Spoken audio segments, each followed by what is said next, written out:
live. Oh, hey everybody. Give us a second, we'll start up.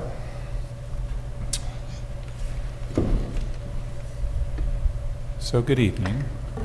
This is a workshop. Anyone listening in, that means the council does its homework, and we do a lot of talking and asking questions. There's the audience is welcome. We're working on budget first, and we're going to go through 3 of our big budgets. We're going to go through, who do we want to do first? Fire? No, police. Police? So police, fire, and then rec, right? Yes. Okay, let's start up.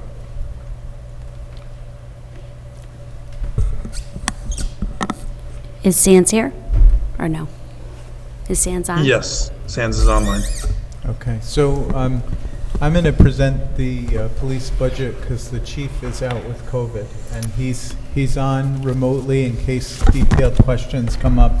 But luckily, we had worked together some weeks ago on this, and there's not a lot of significant changes.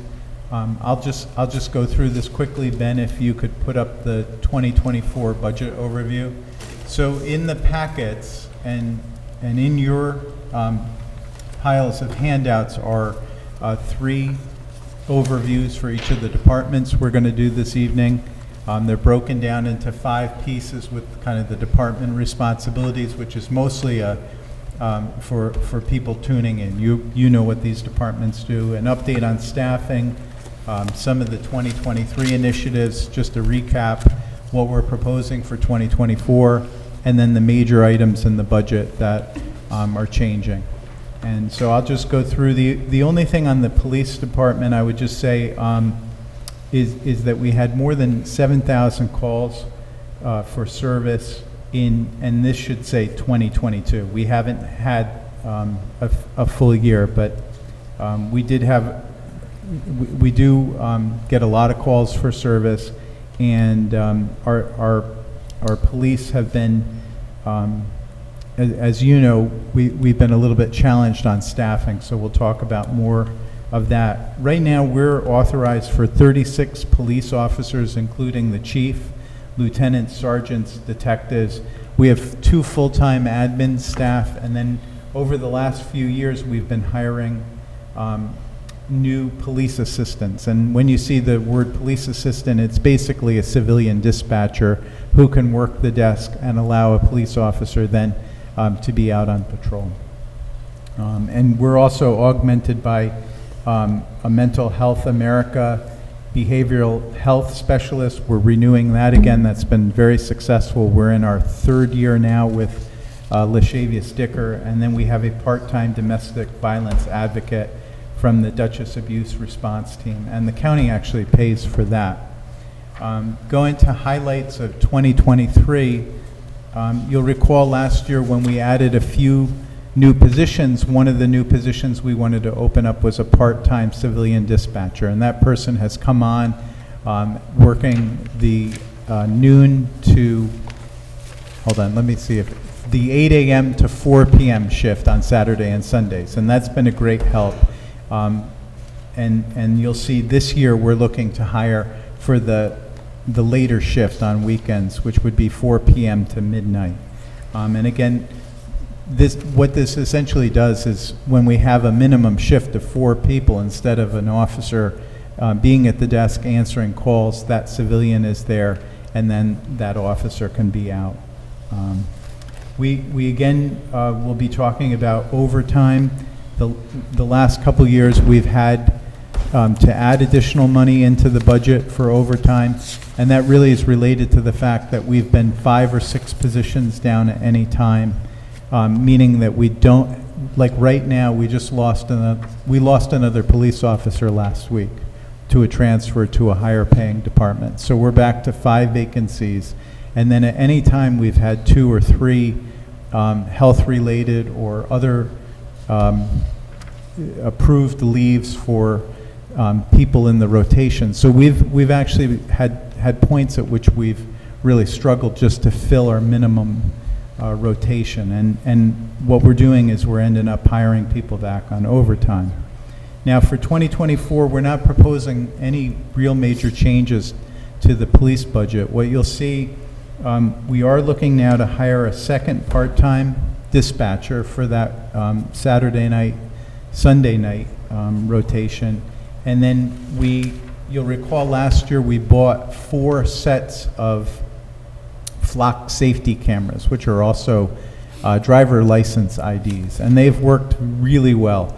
We've had a number of hit and run circumstances where we have a general description of a vehicle, and then we check that and we can get the license plate from it. And in fact, we had one vehicle hit one of our fire trucks, and we were able to find who did that from the license plate reader.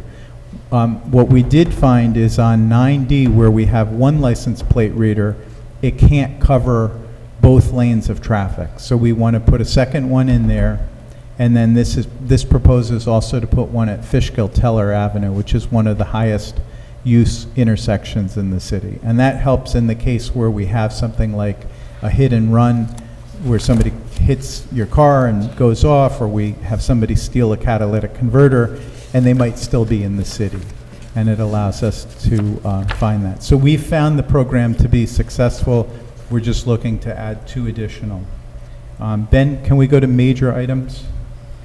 So the major items are things that we've talked about over the last few years. Overtime, we're looking to increase from 762,000 to 842, an increase of just over 80,000 or 10%. This is just reflecting the reality of what we're needing to do to fill our basic 4-person minimum staff. And again, as we can hire new officers, we hope to bring this down over time. We got down to just having 2 vacancies at one point earlier this year, and I thought we were going to do pretty well. Now we're back to 5, and we are interviewing 2 more people that we hope to fill in. Another major change is that we've eliminated the K-9 program. The K-9 program is a trained dog with an officer who's specially trained to utilize that dog. We actually retired the dog out about midway through the year because the dog was having some health issues, and then the dog's handler retired in August. We are not proposing to backfill this. This was a decision I think a council made even before I got here, that we were going to move towards not having this. So you'll see savings from canine care, dog food, supplies, veterinary, which is about 28,000. And there's also overtime that's directly related to having a dog. There's 16 hours a month that was specifically for training of the dog officer, and we've been able to back that out. As I mentioned, we're looking to, the only new position that I'm looking for this year that we haven't already created is another 1/2 time police assistant for 26,000. You'll see our rental of equipment line went up. That's basically related to new communications equipment that we need at the desk. Our system right now that we're using for radios has gotten quite out of date. Like a lot of departments, we keep waiting for the county to upgrade communications, and then hopefully we could participate in that. But at this point, we needed to replace some of the major equipment, and we do lease that, so they also service it. And then, as Susan discussed when she was here with the major items that were non-departmental, and I just wanted to stress this, the retirement in the police system was very significant in its increase this year, going from 1,025,000 to 1,275,000, which is a one-year jump of 25%, nearly $250,000. That is outside the control of the city. It's set by the comptroller's office, and it is impacted by the fact that over the last 3 years we've had near record retirements across the police sector. So a lot of people, as they're getting to their 20 years, they're out, right, where they might have stayed a few years beyond that. So that, and along with the poor performance of certain parts of our markets with bonds and equities, has had a drain on that system. So at a time where people are increasingly calling on it, the returns that would cover that cash flow aren't there. So that's what I have for the presentation this year. Again, if there are specific questions that we need Chief Frost for, he is available, definitely under the weather. No one else has questions. And you also have a copy of the budget lines attached to your stuff, so if you want to go through any of those, we can. Thanks. And I'm sorry the chief is not feeling well. Glad you're feeling better, though. Thanks. I just wanted to clarify about the flock safety cameras. You said that part of the addition is to be able to cover traffic going both ways. Can you clarify which direction we cover going? I recall it covering us cars leaving the city before, Yeah, and now so it's covering northbound traffic right now, and I guess because of the way that it's installed, we can't get the southbound traffic. So we would install one on the south lane coming in from the bridge. Right. And again, I know the council asked this in the past. These don't have any facial recognition. They don't give out tickets. The data is only stored for 30 days, and unless we download it, it just records over it. This is only a license plate reader, and it's really only utilized when we have something that we're looking for. We're not going and looking like, oh, how many Ohio license plates do we have coming to town? Or, Okay. And I wanted to understand, I noticed that it's been helped with catalytic converter thefts, which I know have been in an uptick this year, and I was just curious in what way the license plate reader supports that. they helped us build the case against someone we had arrested. So we had arrested someone down at the MTA lots, and they were found to have these in their car. And I see. then we also were able to cross-referencing with things like cell phones that locate where you are, or these license plate readers has helped. So I think we knew generally what the car looked like, and that helped us get the license plate, and then we were able to arrest the suspect. Got it. And we have had an uptick, but we've been working on it because it is problematic. It remains problematic. Yeah. And very hard to track, so that's why I was curious. Yes. And I guess my next question was what the timeline would be for hiring the second police assistant in your mind. I would do that in January. Yeah. And it's worked out really well. The person we hired under the last edition has been amazing.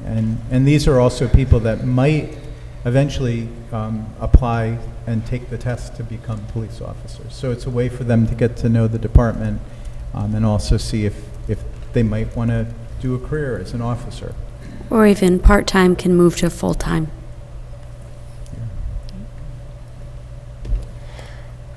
This question is for the chief, but I know you're not well, so it really isn't for now unless you feel prepared and you have a response right away, Chief. But I'm curious to hear a little bit more about the domestic violence advocate that the county pays for, and just what the workload is on her, what the outcomes are for her position, what's the need and demand, and whether that's something that the department talks about, maybe matching funding for sometime down the line, what the trajectory for that position overall is, and just sort of a general report on what she does in terms of prevention, or does she? I don't think she's a first responder to domestic violence incidents since she is part-time, but. Again, it doesn't have to be now, but it's something I've been curious about and would love to hear more about at some point. Yeah, sure. I could answer some of that though now. She works actually full-time for the county, and we get her on a part-time basis because she works more than just the city of Beacon. And but she does deal with our domestic violence victims along with other domestic violence victims. And the city of Beacon also has the only domestic violence court going on, and so she's upstairs in the courtroom keeping track of the records. And Lieutenant Walden from our job is also doing that. But she's also on call. They have a 24-hour on-call status when we have domestics, even in the middle of the night. Our officers have to call DART, the domestic response team. She'll take turns being on call with that also, so we can report right away what's happening and try to start getting help for victims as soon as possible. Thank you, Chief. And, perhaps if others on the council are interested in a more complete report at some point, answering some of the other questions, that would be great. I have one other question that's more for Susan about the year-to-date actuals as compared to year-to-date in 2022. And just if there's anything in particular, any lines in particular that you would draw our attention to in terms of, not only is that total kind of about where it was then, but also if there are, obviously the retirement is one area where there will be a significant proposed increase, between now and the end of the year. Are there other lines that you think look different than they did this time last year? There's not in the actuals. Actually, there isn't much change. We do have to make a couple adjustments in the year-to-date actuals in 2023. I've had some fluctuation in staff, so accounts need to be reviewed and adjusted. But there's not significant year-over-year change, and the departments do a really good job about staying within budget, or else I would be coming more often with budget amendments. We did obviously have an increase in the overtime line for police in the 2024 budget, but they're staying within the budget in 2023, which we had increased to what was more an actual number. But that's also increasingly difficult, as the city administrator said, with being short-staffed to begin with, and then a couple officers perhaps out on workers' comp, and some others out on administrative leave. So it's just, with shift coverage, it's just going to be increasing over time. But trending this year, it looks like they're staying within the budget. You're welcome. And I just want to credit the chief for managing that budget. We meet weekly, and he reviews with me certain things. He's made changes that have saved us quite a bit on overtime, and right now we're tracking well. We should be within the budget that we have now.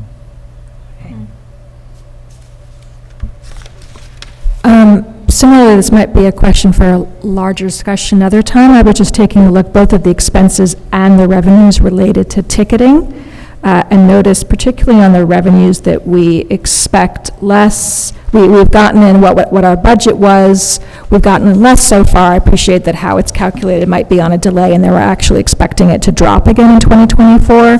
And the question is that about changes in law? Is that about our approach to ticketing? Is there something else that we just should be aware of at the council level? So I don't know if that's something to get into tonight, but that was something I was noticing on, again, both the expenses and the revenue side that led to some questions. The expense side is the tickets actual tickets. and the collection. Actually, it's the actual tickets. We haven't spent any this year. I think it's at 0. But the revenue side is obviously our portion of the parking tickets. There is a portion that is kept by Passport Labs, which we lease our ticketing equipment from, and they do the collection and reporting to the DMV for us. But I think our tickets are up pretty substantially over last year. You've been asking for more traffic enforcement, and we've been doing more traffic enforcement. So I know we've, every month I get a report from the police of the number of tickets. I think we've been in around the 120 to 140 a month. And during COVID, that had gotten to almost nothing because you didn't want to stop people and have, COVID transfer. So we've rebuilt that enforcement mechanism, And it's been highlighted in a lot of the areas where you flagged there are issues, like Wolcott. We've had a problem on Wilkes Avenue that we've hit hard, Main Street, DePeyster, Washington. All the usual areas that are problematic. Fishkill Avenue, we've done a lot on too. What is less lethal? Less lethal are things like the OC spray, the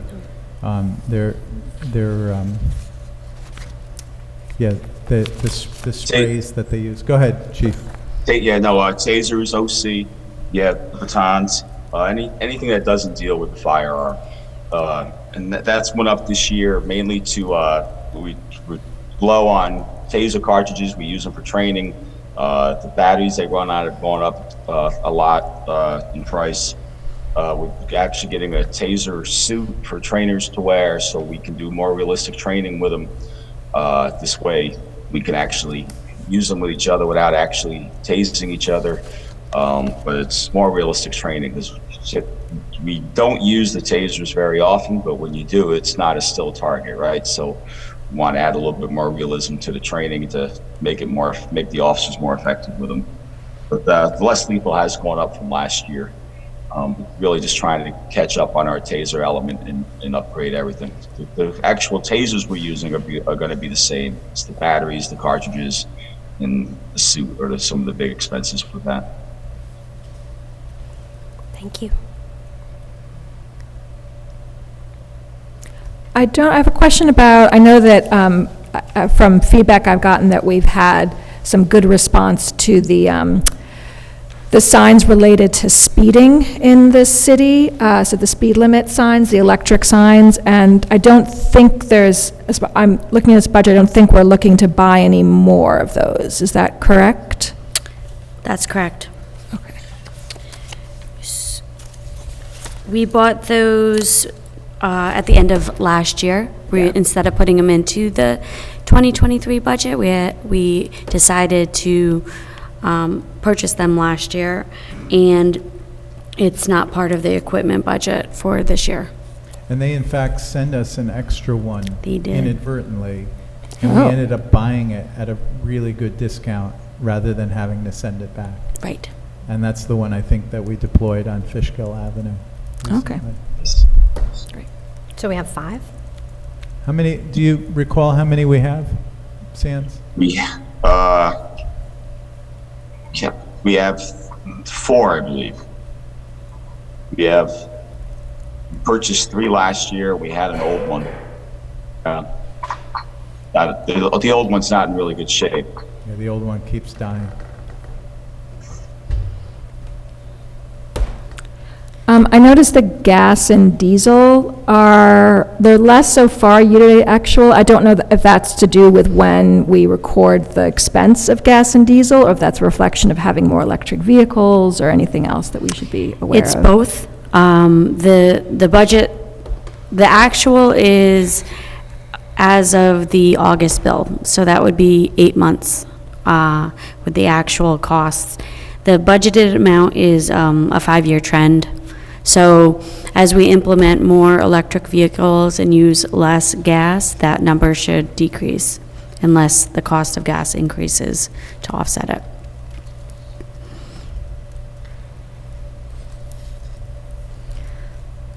On overtime for events and films, am I correct in recalling that overtime for films gets covered by the film company? Yes, that's correct. And we haven't had a lot because of the writer's strike and the actor's strike.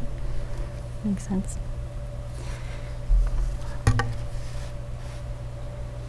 I noticed that the youth program, in terms of adopted, revised, and actual, sort of an up and down number, and I just am curious of what that reflects, and not to get us completely off track, and talk about this another time, but just how that program is going. The youth program, you said? Yeah, the Youth Academy. Yeah, no, that went very well this year. Everybody had a great time. The kids had a great time. It was really good.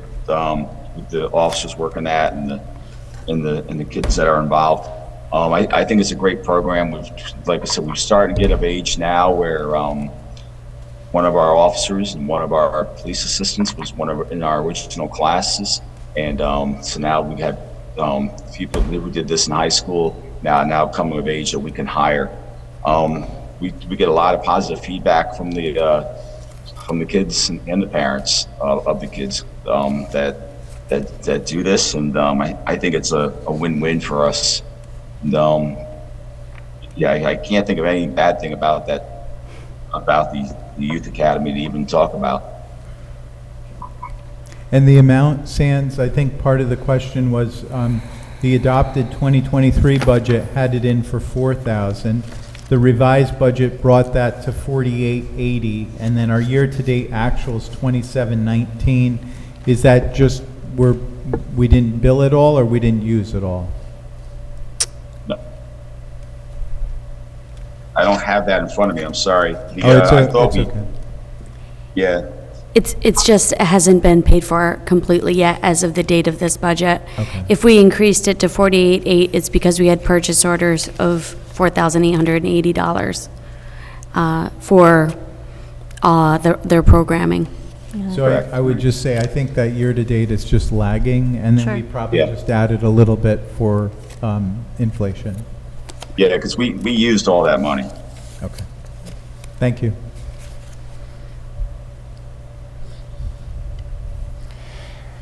Regarding the Police Advisory Committee and their various recommendations, where do those recommendations show up in the budget here? And maybe they don't, maybe it's, The mental health worker would Yeah, be one. The behavioral specialist, do you have? The youth program. Yeah. Some of the training? Yep. I mean, we've increased training, and I know they have, Chief, what is the program that Alyssa teaches? Alyssa she's an instructor for procedural justice, Yeah, so for we've increased that. sexual harassment, workplace violence, disability awareness. She hits up all those topics. We do that annually. And plus we do a lot more scenario-based training we incorporate into our training to, add de-escalation into as much of the training as we possibly can, especially in not only the classroom, but in the scenario-based training.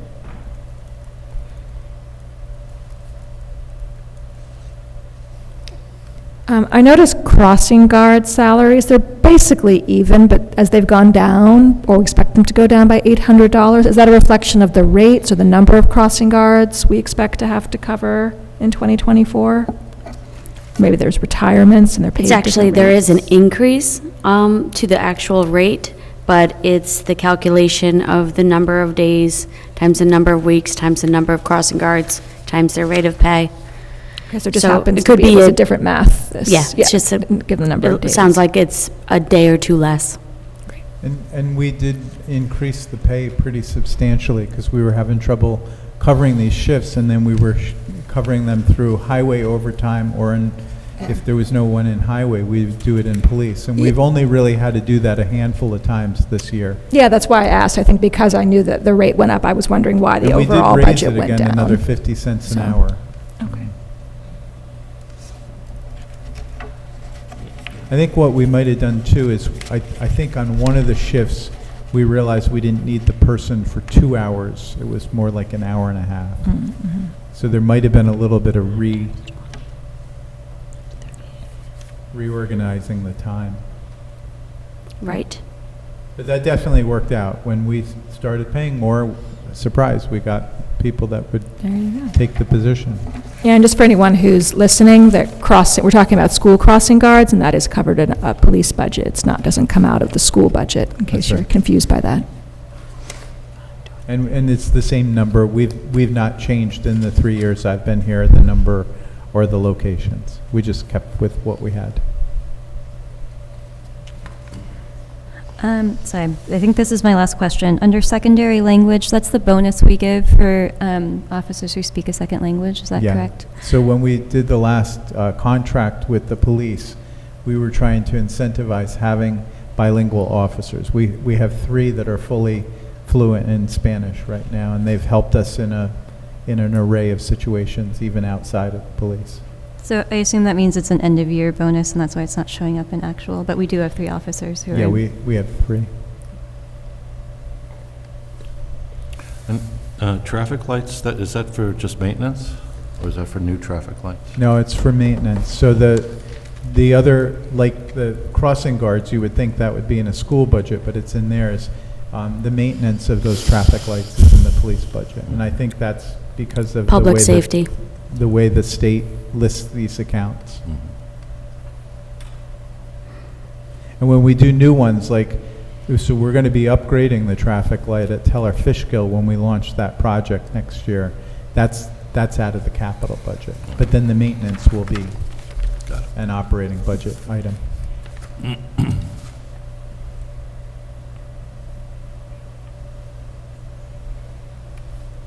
And that's crossing signals as well.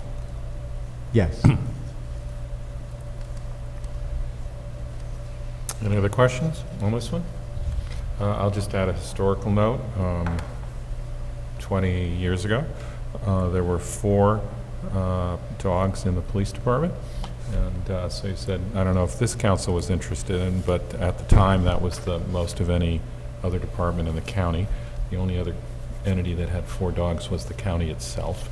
And I thought the right number over time would be 0. It just took us 20 years to get there. So, and not that I would oppose 1, but I think it's fair that we ended up with none because we've got other priorities. So.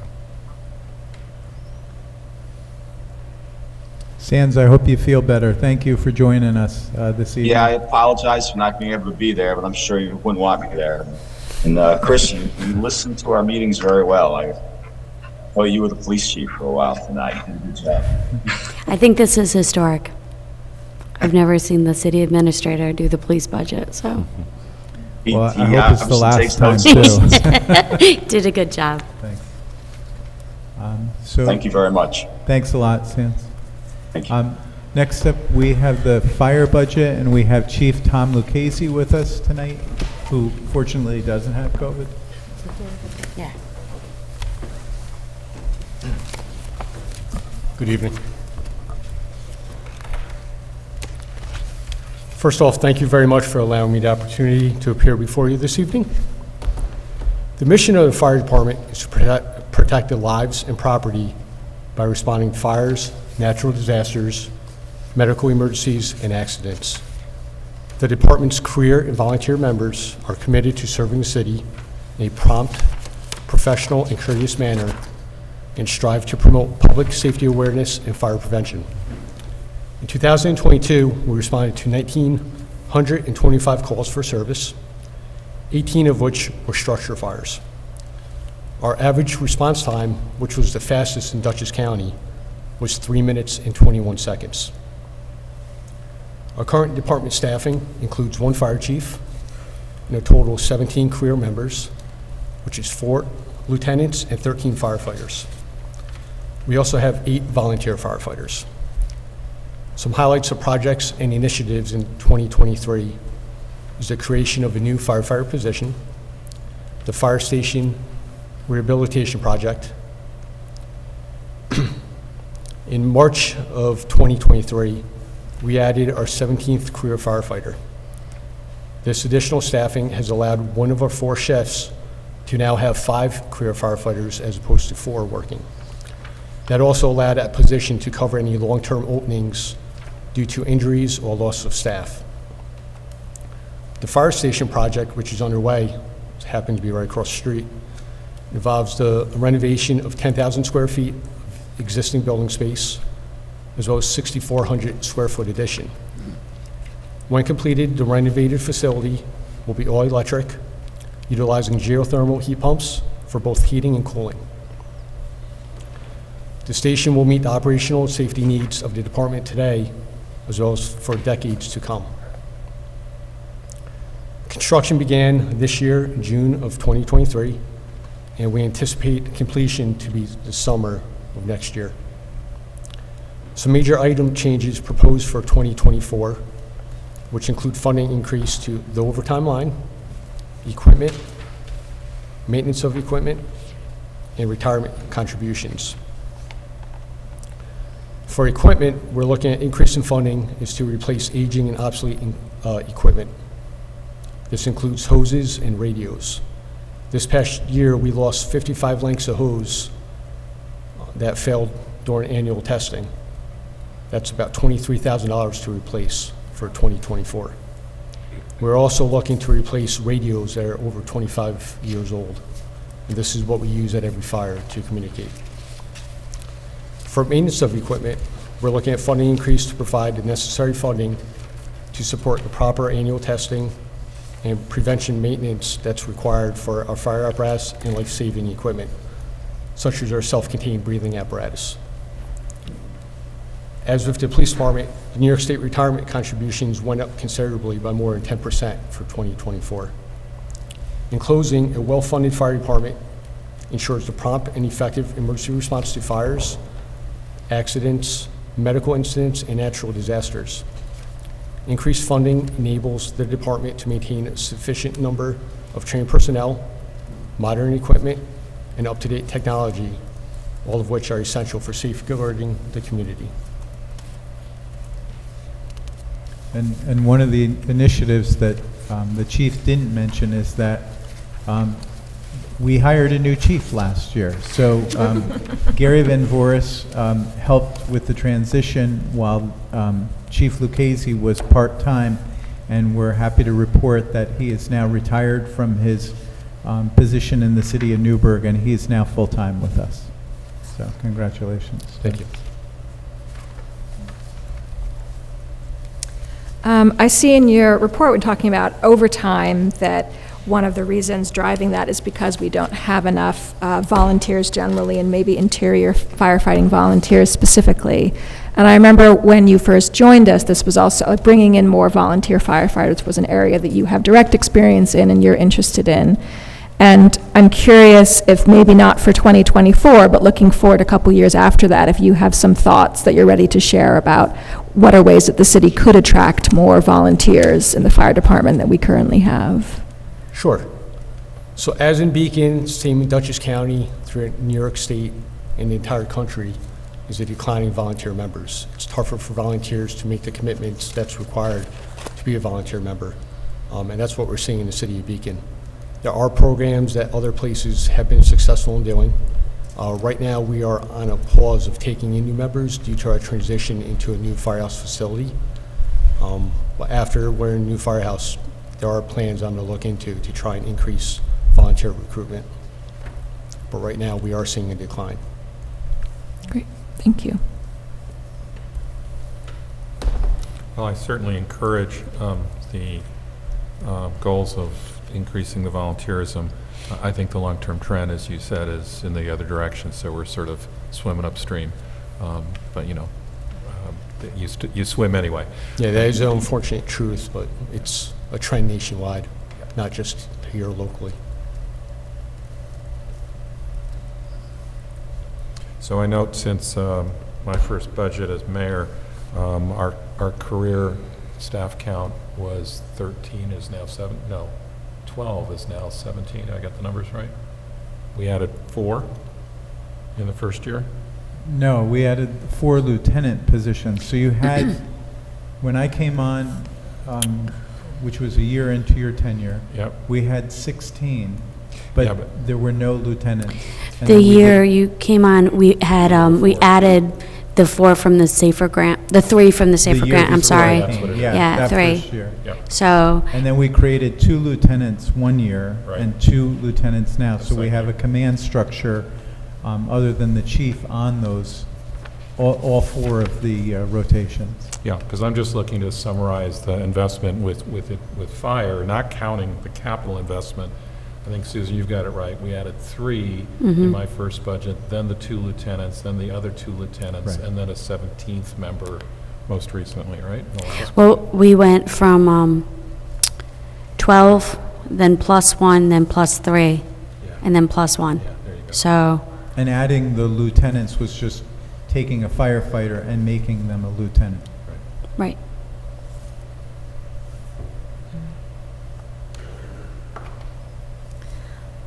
I noticed there's a very modest increase in the ambulance services budget, but I bring it up just to ask how that, our new system has been working with BVAC alongside ambulance in your experience. Sure, my short time here, 6 months, I believe it's working very well. We do meet regularly with both Beacon Volunteer and ambulance. So from what I've seen, it's working well. And the incremental cost is in the contract, that we have a 5-year contract with ambulance, and the amount that we pay goes up by the consumer price index each year. Right. So that's what that, I think we went up to 7 or 8,000 this year. Yeah, well, that reminded me too, we added ambulance service, that was the 200,000, Yes. also in the last couple of years. Yes. So there's, a significant increase both in staffing, then the ambulance service, and then obviously the capital project, so. Correct. And I would just say BVAC has a new president now, a year in, maybe a little bit more, and they've been great. They have really, they've been hiring more people, they've been adding a second rig.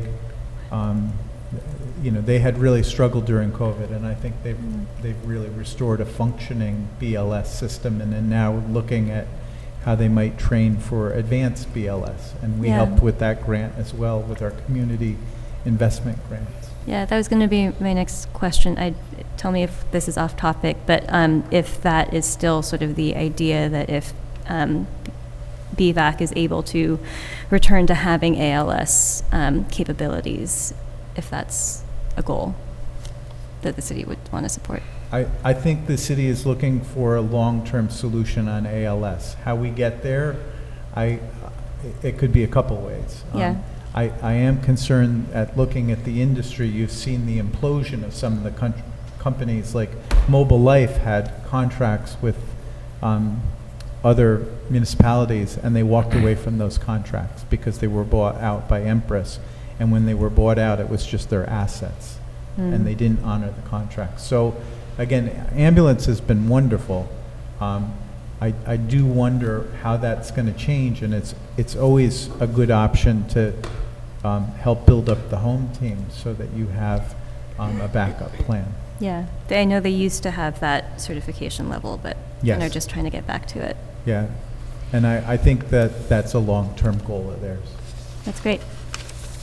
And yeah, I'm glad that we signed on to the grant for that, for our supporting in that way.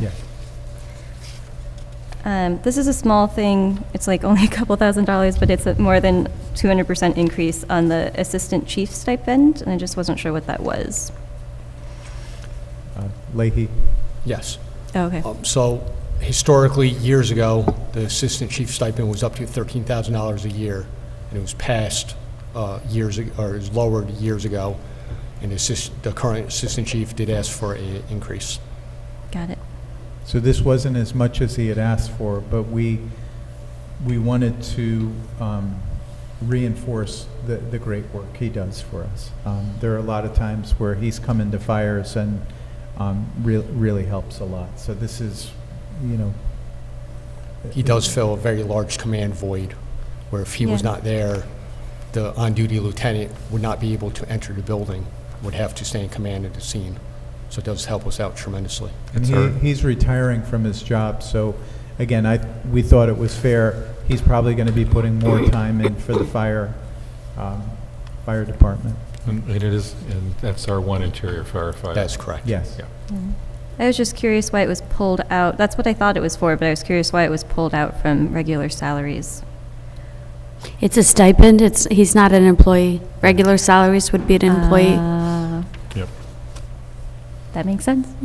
Yeah, he's technically a volunteer, with the stipend. So my only other comment is that don't think that the level of investment that we've done in fire can continue indefinitely, right? We have managed to finance it because, one, the sales tax revenue, and then two, the incremental construction that we've been seeing in Beacon. Unless those two continue, you're close to your limit right now, right? That doesn't mean we won't be able to do increases, but the substantial increase in investment is kind of, one of the outcomes of having the funds to do it, so. And Mayor, I think, again, the fire department was kind of playing catch-up over a period of years. When the last chief came on, there was a lot of things that you were considering the consolidation of the 3 sites to 2 and now to 1.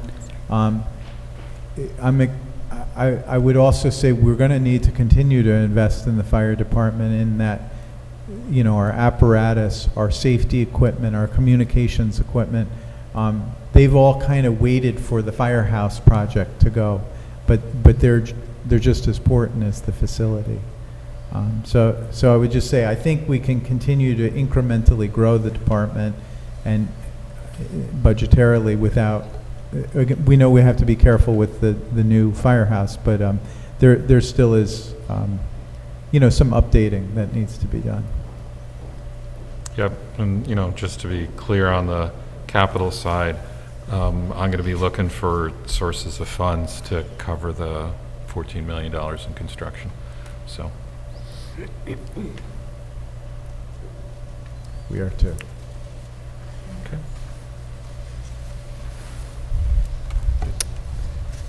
Any more questions for fire?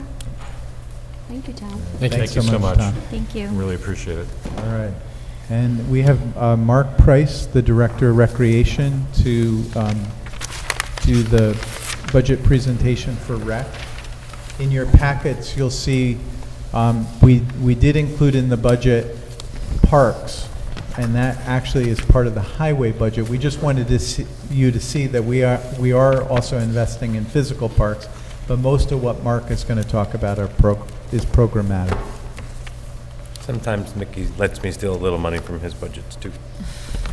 Hi, good evening. Is it on? Yeah, it's on. Just closer. Gotcha. Yeah, so presentation-wise, few pages related to our responsibilities, which essentially we do our best to provide programs and activities to our residents, whether it's at our center or in our parks. We do a great deal to help support other organizations, groups, and agencies in use of our facilities, and if we can synergize their work, we do our best to help in that regard too. This year was a big year. We, as you guys are aware, you guys approved our fourth full-timer. Kira Simino is now working with us full-time, and that will hopefully allow us to work harder and expand programming and free me up for some other sort of higher level planning for capital projects and the such. The page flip gets me to this year we got delivery of our community facility and program report, and have been working off some of the recommendations from the back of that. Not a lot of the bigger ones, but some smaller stuff this year that we're able to sort of check off the list, and it really comes down to improving our current facilities as best we can. Green Street, we resurfaced, added pickleball courts. We did some cleaning up down at the riverfront to a portion of the riverfront area that is now accessible by the public, and little things like that. Next year we dig in on some bigger projects as recommended to that report. In addition to the report, we have reactivated or revitalized our rec committee. Their first project was recommendations for that community investment program funding. So we met earlier this year and discussed that, and I felt that it was a very good first project. Very you could see it's a group that likes to collaborate and had some great ideas. So I'm going to try to pull together a meeting later this year just to kind of summarize what we've done this year and really start to try to figure out as a committee what we can maybe set some goals for next year and how we can be useful. I know that two bigger capital projects, it'll be nice to have some input from the committee as it regards to any of the stuff we sort of have some input on. South Avenue Park will be some things to think out design-wise and aesthetics and stuff like that. So I hope to make their time on the committee useful and productive. As I sort of mentioned, the big projects or the big goals for 2024 are expanding, mostly the expanding of our current programming. Actually, the after-school program will expand starting next Tuesday for our next registration period. So our after-school site will be, our fourth after-school site will be at the Recreation Center. So we were permitted earlier this year, and we felt that it was a good segue to kind of start into that and you know, see how that goes. Adding that site allows fourth and fifth graders from the 3 elementary schools to come together at the rec center, which we felt was a neat component. You know, sort of, we're calling it mini middle school. Then, in essence, allows us more seats at the 3 current elementary schools for K through 3. So, you know, we may not have grown at each of the elementary schools, but overall, we're going to be able to, you know, service more kids in the program. And, you know, we're excited about it. We're a little nervous, but we're, you know, very excited about it. Requires busing and some other stuff that we didn't have currently, but you know, we're up to the challenge. The summer programming we're starting to dig in on now. You should see, you know, by early next year, the expansion of our full day camp programs, and we're working on some other clinic-based or half-day workshops, stuff like that. I'm working with a couple providers now to see what's available, but you know, by early spring, we should have a nice array of expanded programming in both after school and summer. And then, as I had mentioned, the capital projects, the 2 big ones are the pretty much the full rehab of the We Play Tot Park as a first phase, a memorial park. A couple years from now, we'll replace the bigger playground there, but that's going to include new play structure, new surfacing, new fencing, sort of some design changes, which I think will hopefully tee up and be started early spring, so we're ready for the summer season at Memorial. And the South Avenue renovation or remodel, which will, with the help of a grant from Jacobson's office. Jacobson gave us a grant for $150,000. Yep, and that'll include resurfacing of the courts there, refencing or repair of the fencing, the removal of, you know, failing retaining walls and a sort of regrading. We're going to remove the retaining walls in general, so I have a nice, better look there, you know, without all that structure. And fingers crossed, the addition of a restroom at South Avenue. A permanent restroom. Yeah. Extra porta more johns all porta summer. So I think by the end of the project, it really should almost complete that park, you know, visually. It'll be, you know, we've touched almost every corner of it since moving into the rec center and putting in the playground and some other stuff over there. So I really love that park and, you know, its setting. And we have some little stuff that we'll, you know, work on through that report that's, you know, based in not real big capital projects, but, you know, continual sort of improvement of our play areas and our parklands and stuff like that. So really the major item changes proposed for 2024 are really related to staffing and supplies for most of the programs. As you can see, playground counselors would be any of our summer staff. Regular salaries are after-school staff for the most part. The addition of Kira to the team, after-school counselors and specialists. Specialists are the folks we bring in that are not staff, but, you know, provide programming for kids, whether it's an art teacher or Tai Chi teacher or yoga teacher, stuff like that. Materials and supplies for both, you know, areas after school and summer are reflected in those last 2 lines. And that's my 3-pager. I will take any questions if you guys have any. Do you have a timeline yet for when the new after-school site will be added? Is that mid-year or the fall of the next school year? It'll be the start of the second session, so right after Thanksgiving. Okay. You know, our registration opens on Tuesday of next week for session 2, so that'll include the change to the 4th location. And it sounds like you referenced there'll be some busing involved, depending on need, to kind of get kids maybe back to the school they came from? Yeah, Sargent, JVF, and South are all be coming to the rec center, so we'll have busing from JVF and Sargent and walking over from South. Right. Okay. And we have that's in through the school district, and, you know, it's right along routes. It isn't really much difference to the current busing. They just got to put the kids on the right buses to head our way. For the We Tot Playground, the We Play Tot Playground and the South Avenue Park projects, are those things that will come back to council and to the public to hear more about the details of those projects in 2024? The We Play design is really, I mean, we can come back essentially with sort of the rendering. There's not much input at this point because there's a play structure repair, and the committee that sort of heads up We Play and I have been in discussions for probably 2 or 3 years about the surfacing, so we've all kind of come to the most economical and probably best solution for replacing the turf over there. If you've ever been over there and seen that turf has been in pretty bad shape for some time. So, you know, I don't think we'll have much input there, but I hope to get some type of drawing so you can see sort of the changes that reflect hopefully keeping, you know, that rubber in good shape. You know, we're separating it from the garden areas in hopes of the little ones won't be bringing piles of sand and mulch into there, you know, with some gates and stuff like that. South Avenue, I would like to come back if you guys would like to see, you know, what we're working currently to find a firm to help us with design work and bid and construction documents. So there'll be some opportunities for check-in on some of that. And I think once it goes past the rec committee, you know, we can sort of all have a, you know, a landing point. I'm happy to bring it back to you if that's what you guys would like to see. And we may have a contract for you to approve towards the end of the year. We're trying to get that design team on now so that they can do a schematic design, and then they would bring back kind of the concept of here's where the bathroom would go and here's how it would look.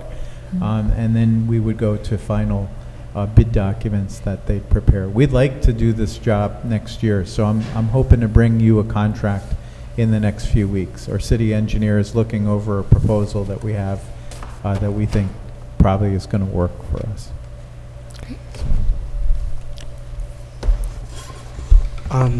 There's the budget line for travel, and over the past few years it's been $100, and I see it's going up to $1,000. Is there expected travel that the rec department's doing?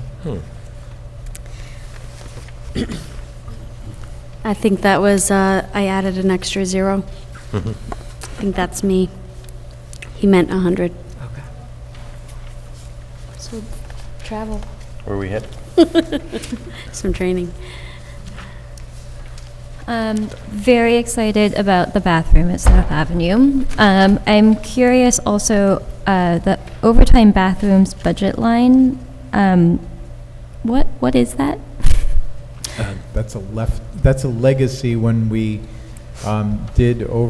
we used overtime to clean the bathrooms, and then we ended up contracting with a firm, Miller's Touch, which has been doing the cleaning of our bathrooms. Right. So now that's a separate item. I don't, Mickey may, and we'll have Mickey. once in a while, we, And on weekends, Saturdays, Sundays, they're opened by off, you know, so it may be a little bit of money to have the guys come in Saturdays and Sundays to make sure the restrooms are open. Our cleaning service closes them in the evenings, but Right. we currently don't have weekend staff,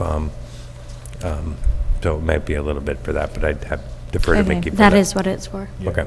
That makes sense, 'cause there's too little to be no, the it cleaning augments service, but. the contract Yeah, service that okay. we have.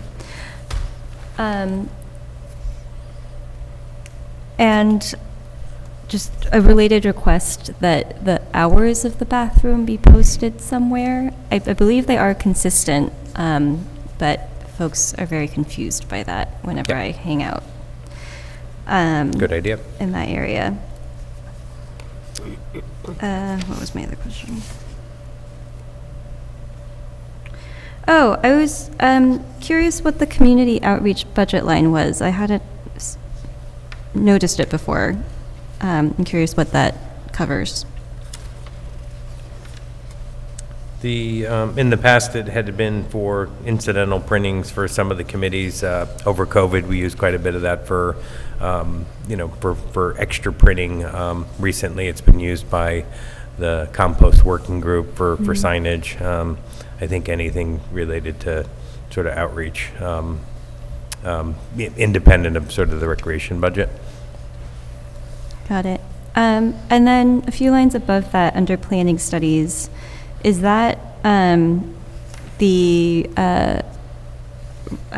survey and report that we got. It's just the numbers seem odd, and I am curious where we're at with that, how that reflects the scope of work of what they did, or maybe are continuing This to do. one, planning So studies.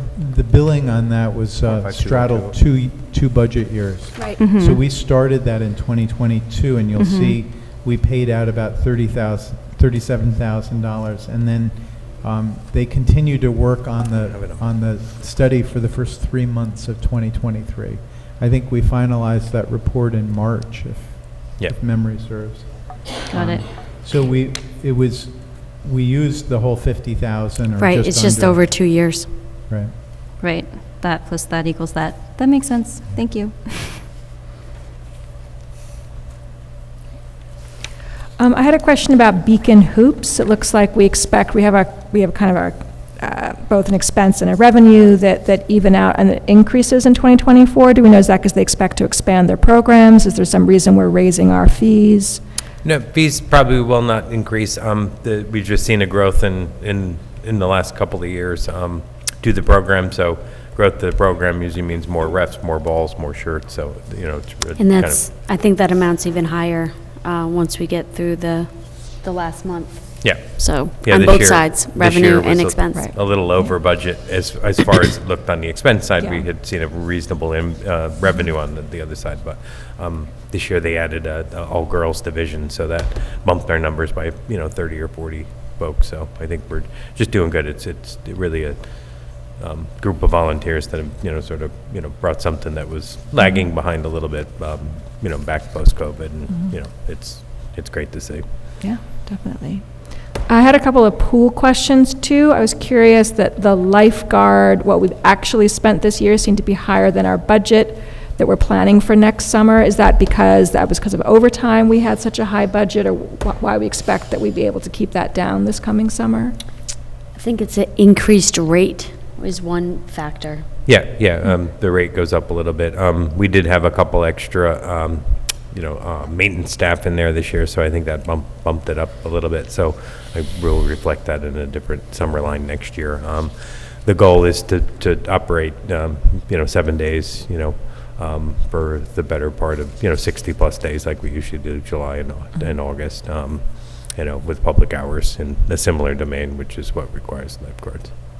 Great. Did that answer it? Yes, Okay. yeah, I think that makes sense. I also saw that the pool ticket fees are expected to go up this year. They were a little bit more than expected year-to-date so far, and they expect to go up next year. Do you know yet what your ticketing, I know the ticketing structure has changed slightly, especially during COVID, and you tried a couple different things, so have you yet landed on what your ticketing fee the structure last would be? 2 years, we've had a day rate and a resident discount rate, which, both of those are reflected in that expense line. I think this year we did close to almost 375 resident passes, so that was a good indicator of who was using the pool. So I believe there was no decision to increase prices. If anything, we may level them out. The other thing we found was, it didn't really matter if it was an adult admission or a child admission, so we're kind of looking at leveling it out. I will also note we're diligently looking for a streamlined check-in, check-out system. Our sort of observations this year were, we had a great deal of people booking, but a great deal of people booking were pass holders that just kind of hedged their bets and didn't show. And I have no way of, we didn't have any way this year to figure out a way to, fill those spots. So when people did that, it wasn't fair to anyone else that maybe wanted to come that day, if we were holding spots for people that weren't showing. So we're really looking at that structure and making it simpler. And the goal is to get people in the pool, so we will figure out a way by next summer to not reinvent the wheel again, but make it a little easier for folks to Right. do the way they've been doing it recently. Maybe a potential project too for the committee to look into, depending if there's interest, is to kind of talk to people in the community and their experiences as well. Yeah.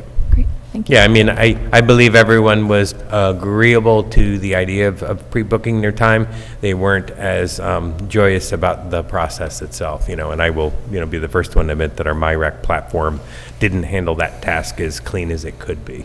There was a lot of extra, kind of pre-work to get there. You have an account and set things up. Right, So which makes sense for after school, when you have all Yeah. those forms you have to Yes. fill out, and it's for a long-term thing, but maybe for a Yeah, one-off and thing. one of the limits of a program that does quite a bit pretty good, that was one thing it didn't do very well, too much on the front end to get people to come swimming, so.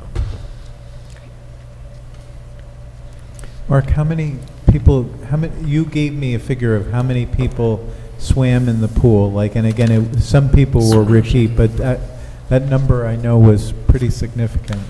Yep, and I have to do this for Mr. Sims. Our swimmership this year was close to 6,870. Goodness. And that included the general public, swim lesson folks, and our camp swimmers. And I average 125 people a day over those sessions. So pretty average. That's usually, that's our trend. I think the biggest year we ever had was 9,000 swimmers, and the quietest year we ever had was 4,500. So, and about 62 days of operation. I have to say, you do an awful lot with a very small budget. This is, if my math is right, $1.2 million, and that includes parks, so it's well under $1 million. And you've just quoted the number of people that you're serving at the pool, which is several thousand. That's not even counting the children that are served in the after-school program. And if you count the children, you have to count both parents or caregivers. I think we all know that nothing is free. I don't know if this is proof that the best things in life are at a lower cost, but I've always been impressed by what the rec department accomplishes. Thank you. Such a small budget. I mean, we're in the business, and we get excited about all of this stuff. So we're excited about this new after-school site. Watching the numbers come up in the last several years since we, added after-school programming and the pool reopened, and we had that little stall out with the COVID summers. But we're seeing those numbers grow, and every little bit you head our way, we invest right back into that programs and activities, and look forward to. The report was great last year because we sort of have a little bit of a roadmap. We know the movies in the parks this summer, which we've done kind of sort of, but this year we're like, aha, that's what people are looking for. They're looking for things that are not maybe a huge time investment or programmatic, but things going on in the park. So next year we look to do a lot more of those little kind of pop-up things, which don't cost a lot of money, but make for a great summer if you got movies every Thursday or stuff like that. So as I did with the fire department, I just looked at some long-term trends. So since my first budget in 2020, this budget is 150% higher, right? So it was 350, it's now almost 900, right? Not 50% higher, but 150% higher. If I compare it to 10 years ago, the rec budget, meaning University Settlement Camp, rec, adult, and pool, are 520% higher. All right, so this is an area of our largest single investment. Again, how one finances that is what I spent a lot of time worrying about. And again, the sales tax was a big piece of that. That's ongoing, but the big pop's already occurred. And then the 1% to 2% of new construction that adds to our tax base without increasing taxes of anybody else is a big component. I'm just hoping those continue, and this has been a big area of investment for us. So. Sure feels like it. Yeah. Mark, are the Recreation Committee meetings open to the public? I haven't. The last one was sort of a working meeting. We're going to get this one in, and that's I think a good topic for that committee. I don't see why they wouldn't be. A lot of this stuff is sort of the old committee or commission kind of ran it like a like a true committee that had minutes and all that. This is a volunteer sort of committee that meets when as needed, as described in the charter. So I don't see any reason we couldn't. I just hadn't really put much thought into. Yeah, I think the public will be very interested in the work that this committee is doing. Yeah. I know I am. I think partly I just want to go to the meetings and see what you all are doing.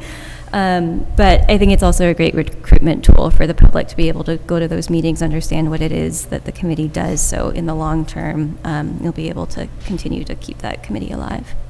Yeah, I mean, it would be neat to have sort of a, bring your thoughts or, portion of the meeting, sort of open it with a public, engagement or, thought, and then kind of work on to the working section. Thanks. Any other questions for Mark?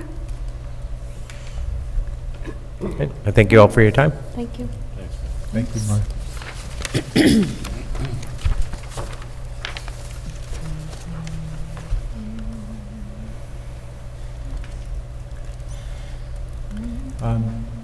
So next week, you have the public hearing on the budget, at least the first public hearing. And then the following week, we have water, sewer, and highway coming in. So the next workshop, you'll have 3 other presentations with department heads. I'm sorry, I did have one follow-up question. I saw tree maintenance was in this, but I wasn't sure where tree purchasing lives in the overall budget. It lives in maintenance, too. So Oh, that's okay. a combination of dealing with the limbing that we need to do once in a while, taking something down, and then replanting. So like you'll see along Wilk Street, I had to just plant an alley of red maples, and that came out of this line. Got it. We got a couple different tree lines. He has some in rec, we have some in settlement camp, we have some in parks, and then there's a little bit more in Mickey's budget somewhere else. Thanks. Okay, we're ready to keep going? Yeah, so we have our assessor with Yep. us. Kathy? Thank you for coming this evening, I appreciate it. And I think, Sue, we're good, thank you. Unless you Okay. wanna, yeah. No. Unless anybody had other questions on budget? But you'll have other shots. to I do. will, I have some revenue questions, but I didn't share them with you earlier, so for next workshop, I'll share them over Sure. email, so we can talk about some of Absolutely. those things, so. Great. And we'll see you next. All right, thank you. All right, so we got a bunch of questions on things, and we just thought you might be able to help us understand them. I think a lot of them concern base proportions, Yes. which is, clearly the most arcane thing that we deal with. Yes. But if you can help with some understanding, there's And probably going to be a bunch Just of for the audience, questions. can we introduce, this Oh, is Kathy sorry. Martin, who's the city assessor. Yep. All right, thanks. Good evening, everyone. And so, and just to give an intro, so base proportions sounds utterly unintelligible. The reason we have such a term is that Beacon has 2 tax rates because we have 2 different classes of property. There's only about 50 communities in the state that have that situation. We're one of those 50. There is a homestead class which consists of 1, 2, and 3 family homes. And then there are all other properties in the non-homestead class. There's a small class called special, which we won't talk about because it's too difficult to discuss. But basically, almost all the property in Beacon is divided in those 2 classes, and there's 2 different rates. The rate of taxation on the non-homestead class is significantly higher than the rate on the homestead class. And the whole point of the homestead law was to set up a situation where the non-homestead class is paying a higher rate. So that's sort of the intro. I don't know if I know anything else, so I'm going to hand it over to you, Kathy. Well, you know more than most. Yeah, I know. Yes, this is pretty interesting stuff. But the way that it works, and I did watch the last meeting, and I think that the mayor did a really good job at explaining everything. There is like a base year that they go back to, which was really like the set point for the base proportions. So the year before they did the initial revaluation back in the 90s, that was the set year. So the year after that, the City Council adopted the Homestead Act, which created the two different classifications of properties and the 2 different tax rates. And that was really done in an effort to insulate the homestead portion or the residential portion of the assessment roll from any drastic, swings, like any drastic high swings. Look, it really is designed to keep things relatively stable. So what happens is I prepare a worksheet, and you had that all as part of your packet, I think, and then I send that to the state. They look at it, make some, assessment of the information and offer their information, send that back to me, and then we send that to Albany to have them review it before we bring it to the city council to have it certified. This has been done every year since the City Council of Beacon first adopted that Homestead Act. And really what it is it shows the changes throughout the years and throughout the last 2 years specifically of the assessment roll. And it captures the physical changes, meaning what we add to the assessment roll, whether it be new construction or such. And then also it takes into account the decreases. So that would be like a demolition of property. Okay, and then we also take a look at the equalization changes. So equalization changes are more related to value. So when we do our annual reassessment, like we do every year, we look at all the properties, we take that into consideration as well. And we add in the equalization increases. So that would be like the market going up, for example, like the real estate market increasing. We thought it increased 10%, so that's where that number comes from. Any decreases would be for maybe a court-ordered reduction in assessment from a tax certiorari or anything of that nature. I believe the mayor gave an example at the last meeting of an inspection of a property that I had done at the taxpayer's request. And it was a commercial property, but the condition of the property was not seen from the outside of the building. Like when you got inside the building, there was no floors. So that made a big difference in the value. So that's taken into consideration too. So we go through all these mathematical equations throughout the computation sheets, and we come up with the adjusted base proportions. And that shows the breakdown of the assessment roll for any given year. So there really wasn't much of a change this year. But if you do look at the sheet, you can see where all of the different categories stand for adding in the utility properties and adding in the new value and taking away for any demolition.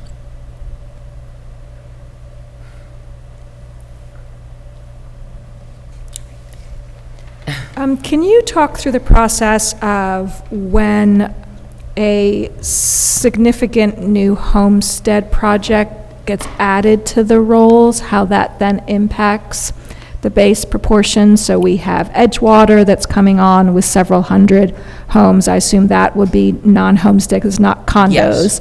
Yes. And then, so that's a base question, and then sort of an added, or the next level of that is we'll also have Mirbeau Spa, but that has a pilot attached to it, and so just talk through the process if something's a pilot attached to it, how that might be different in terms of how it impacts those. So whenever there's new construction, that would be a physical increase.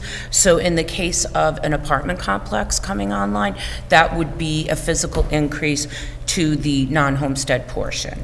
And that's depicted on the worksheet. It's also captured by the state in the assessor's annual report that I send to them every year.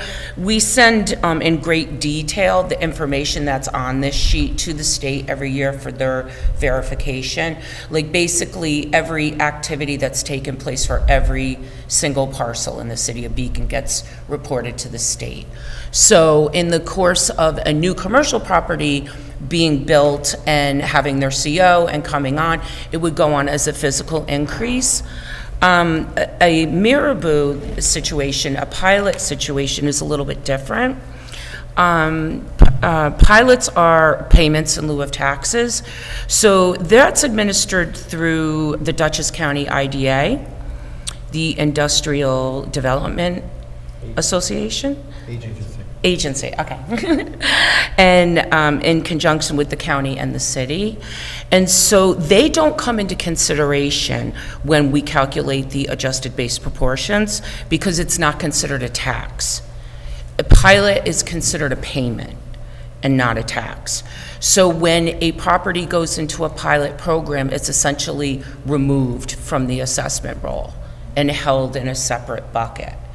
In that particular situation, the Mirabou property historically was a hospital. For many, many years, that property was not on the tax roll. For decades, there was no tax revenue coming in from that property. It is, in my opinion, beautiful and some of the most gorgeous property in this area. And you know, pilots are becoming more and more popular because it's a way to bring business in, it's a way to create jobs, and it's also a way to get revenue from a property that we really weren't getting much revenue from. So when the pilot expires, then the property would go on the assessment roll in full, and at that point in time, it would be recorded on the base proportion sheet for that year. I like how you describe it as insulating the homestead portion. Yes. What would happen if it wasn't insulated?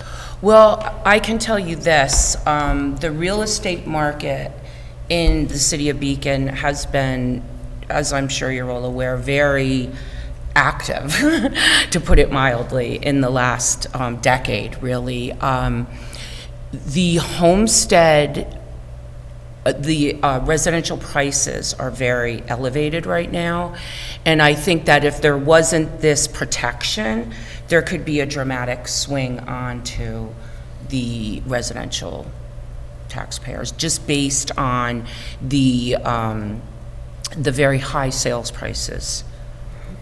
So to give you a hand on that one, so this year's tax rates, right? The rate that's charged per $1,000 of assessed property in either the homestead class or the non-homestead class. The non-homestead rate is 72% higher, right? So the one is $6.21 per thousand. The non-homestead rate is $10.68 per thousand. So if there weren't the two classes, the residential rate would rise from 621 up to 7-something in order to make up for the fact that the non-homestead side is getting charged 1070, right? So, and the 72% differential, meaning that the 10-something is 72% higher than the homestead rate, is the highest I can see in 20 years. So I collected 20 years worth of data. And so it had to come down some, which is what it's doing this year, right? Because this year it's much closer to the norm. When I first got back on council, I used to think the rough number was 35 to 40% higher, which it was in 2010, 11, 12. It is now 50 to 60% higher. So we're pushing that rate over to the non-homestead side, right? Just to give you a sense of how big the differential is.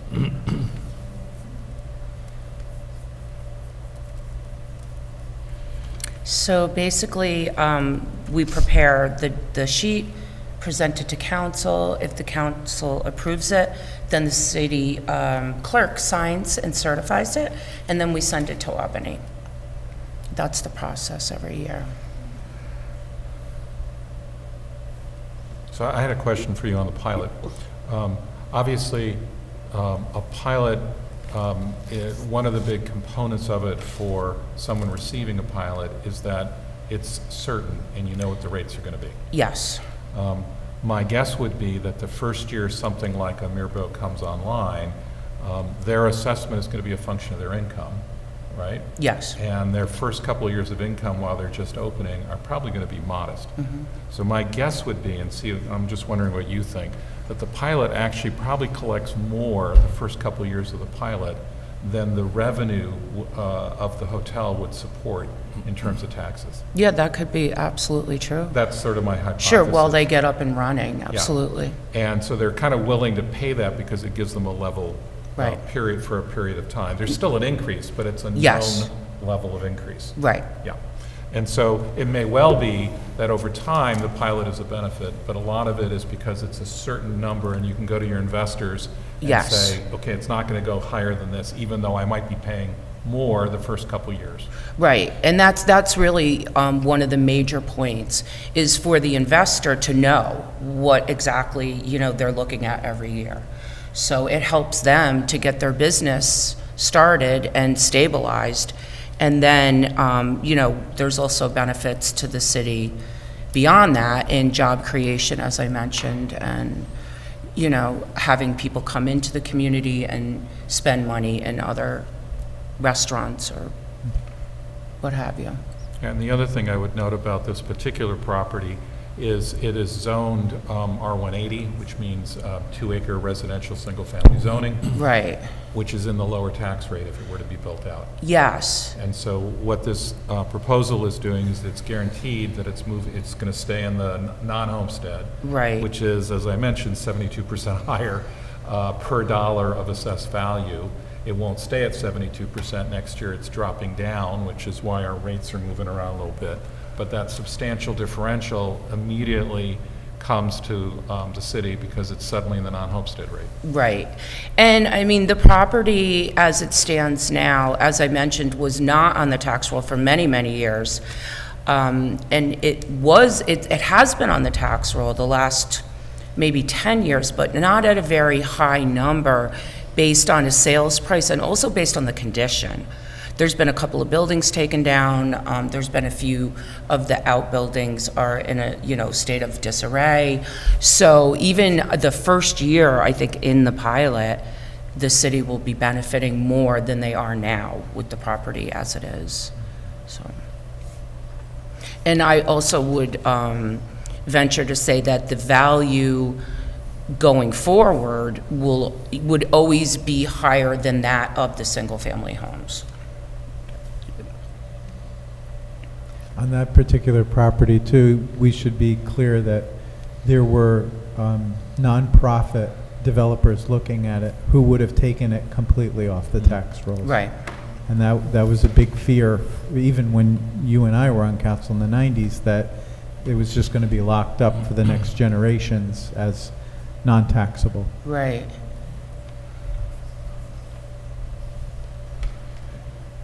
Other questions for Kathy? I know this is a hard area, so even if you aren't Yeah. sure about a question, start and maybe we can help you to formulate a question. Yeah, the pilot agreements really set a limit on the appreciation within the length of the pilot, so that's helpful to the investors.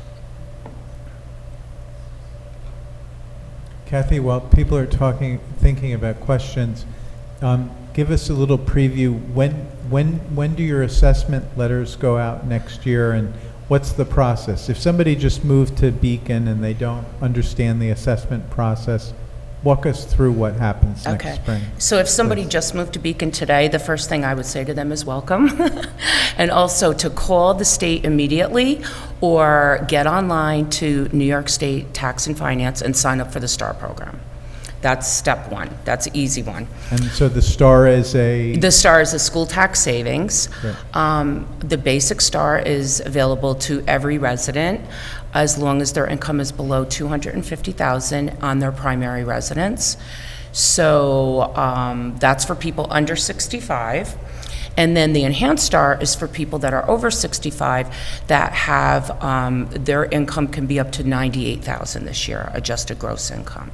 And that's double of the savings for the basic STAR. So it's a very good savings, and everybody is eligible based on residency. So also, let's see. So we're working on our assessments for next year right now. I'm in the process of doing field work, collecting data, and verifying our sales. We're working on seeing where our numbers statistically go at this point. as it relates to a trend for the residential properties. So we're just starting to do those numbers now.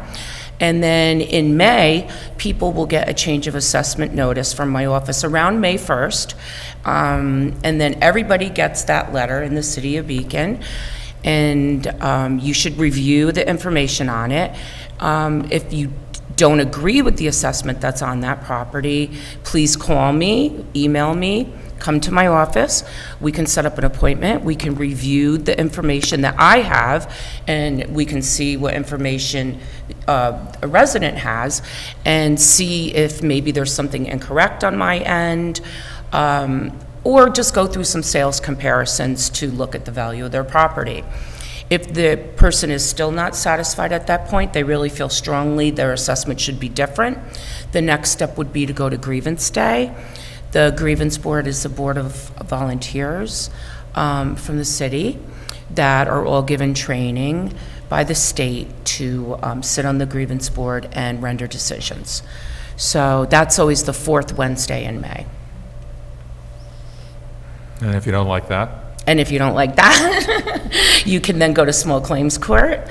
That's for residential properties and, let's see, vacant properties that are deemed unbuildable. So that would be with me. We would go to Supreme Court and hopefully come to an agreement ahead of time. That's for residential properties. For commercial properties, you would go to certiorari, which is a little bit different of a court proceeding, and generally there's lawyers involved with that. And just on assessments, you, since we're a full value community and we need to be close to 100% full value every year, you look at all classes of property. Yes, we do. Right? And you don't necessarily look at an individual property, you look at classes of property. Yes, we do. And so if a class of property didn't change substantially, it doesn't mean you didn't look at it. It means Correct. that you didn't think that the value changed substantially. Correct. And we find that with, I mean, right now, like I mentioned a little bit earlier, the residential market, I mean, there's been years where we didn't have that many sales in the city or even in the county, like years ago. Now we have hundreds and hundreds of sales to use. The market's been so active here. You know, so we've been very busy with that. But so the residential aspect of it, there's a lot of sales comparisons to use. But with the commercial properties, the utility properties, they're all a little bit different. With utility properties, you get into a lot of depreciation. That's like the biggest issue with those kind of properties. With commercial properties, we do look at all the different classifications, retail, apartment buildings, and it's based on income and expense information. So there's always three approaches to value whenever you're appraising a piece of property. One approach is the cost approach. We don't use that a lot these days because it's somewhat subjective, and once it's not a new construction anymore, you get into depreciation, so it becomes subjective. We tend to the courts like us to use income and expense data for commercial properties, and for residential properties, we use the sales comparison approach. So on sales comparison, so let's say I buy a house and I pay a lot for it. Does that mean that that becomes my assessment? No. We can't, well, we don't like to hang our hat just on a sales price because there could be some extenuating circumstances. A lot of my time is spent doing sales verification. We get every deed, every sale, even if it's no money exchanged, if it's between relatives, if it's an estate, we get every single deed, and then we do sales verification. So I spend a lot of time talking to attorneys, talking to realtors, talking to renters, talking to builders, and we research all of that data. So when we get that outlier sale, and it's like for an extremely high sales price, sometimes there's personal property included that maybe we didn't know about. Maybe, you know, they don't always fill the form out right. So we have to dig a little bit deeper. So we don't always just jump right to the sales price. We try to do a little research to see why did this house sell for so much more? What is the reason? And sometimes it's just because the person really, really liked that house, but that doesn't mean the typical buyer would pay that for that house. So what we're trying to ascertain, what would the typical buyer do? We try to take a little bit of a broader approach. And that- Typical buyer and seller. And that's one of the reasons this whole process of grievance days is highly subscribed or proscribed by the state. And one of the things we ask is whether it was a cash sale or not. The cash sales are the ones that are the outliers oftentimes, because you can't mortgage a property for more than its value. And we're seeing offers well beyond Yes, anything that a bank would allow. absolutely. Kathy, could you talk about the other thing that affects the valuation of homes when they take out a building permit, for instance, for an expansion of their home? How does that work? Yes, we do work closely with the building department, and so we get copies of all the permits and COs that come out. And, you know, if somebody's improving their property, depending on what it is, if it's a 100-square-foot shed, we don't value those. But if it's, say, an addition to your house, we're going to add some value because the typical buyer would pay more. There's more square footage, there's a few more rooms. So anything that would really add contributory value to an assessment, we do look at that through improvements. Sometimes when we're out in the field doing our field work, we come across things that people, maybe they didn't know they needed a permit, or they just forgot to get one. So we find those too. And so for me, as the assessor, I have to value what's on the property as of taxable status date, and it's the value in use is what the law says. It doesn't matter if it's legal or not. I get a lot of questions about that. People will say, oh, but you have it listed as a two-family, but that doesn't make it legal. That's because, you know, maybe I've been in the house, or we have knowledge that it is a two-family. That doesn't necessarily mean that the person, then they would have to, you know, follow up with the building department to see. And then just one last thing. I know I see this, but people can come in other than grievance day, right? They sit with you on a regular basis Yes. when they have questions. How Yeah, does- absolutely. We are here all year long, my assistant and I. I prefer people to come and ask, and it's so much better. Misinformation gets out in the world so easily today with social media and everything else. It's so much better just to go right to the source. If you have a question, we're happy to answer questions. I'm happy to go over anybody's information with them. I mean, I think it's important that you know what you're being assessed for. Like, you should know, you should look, and just make sure it's all correct.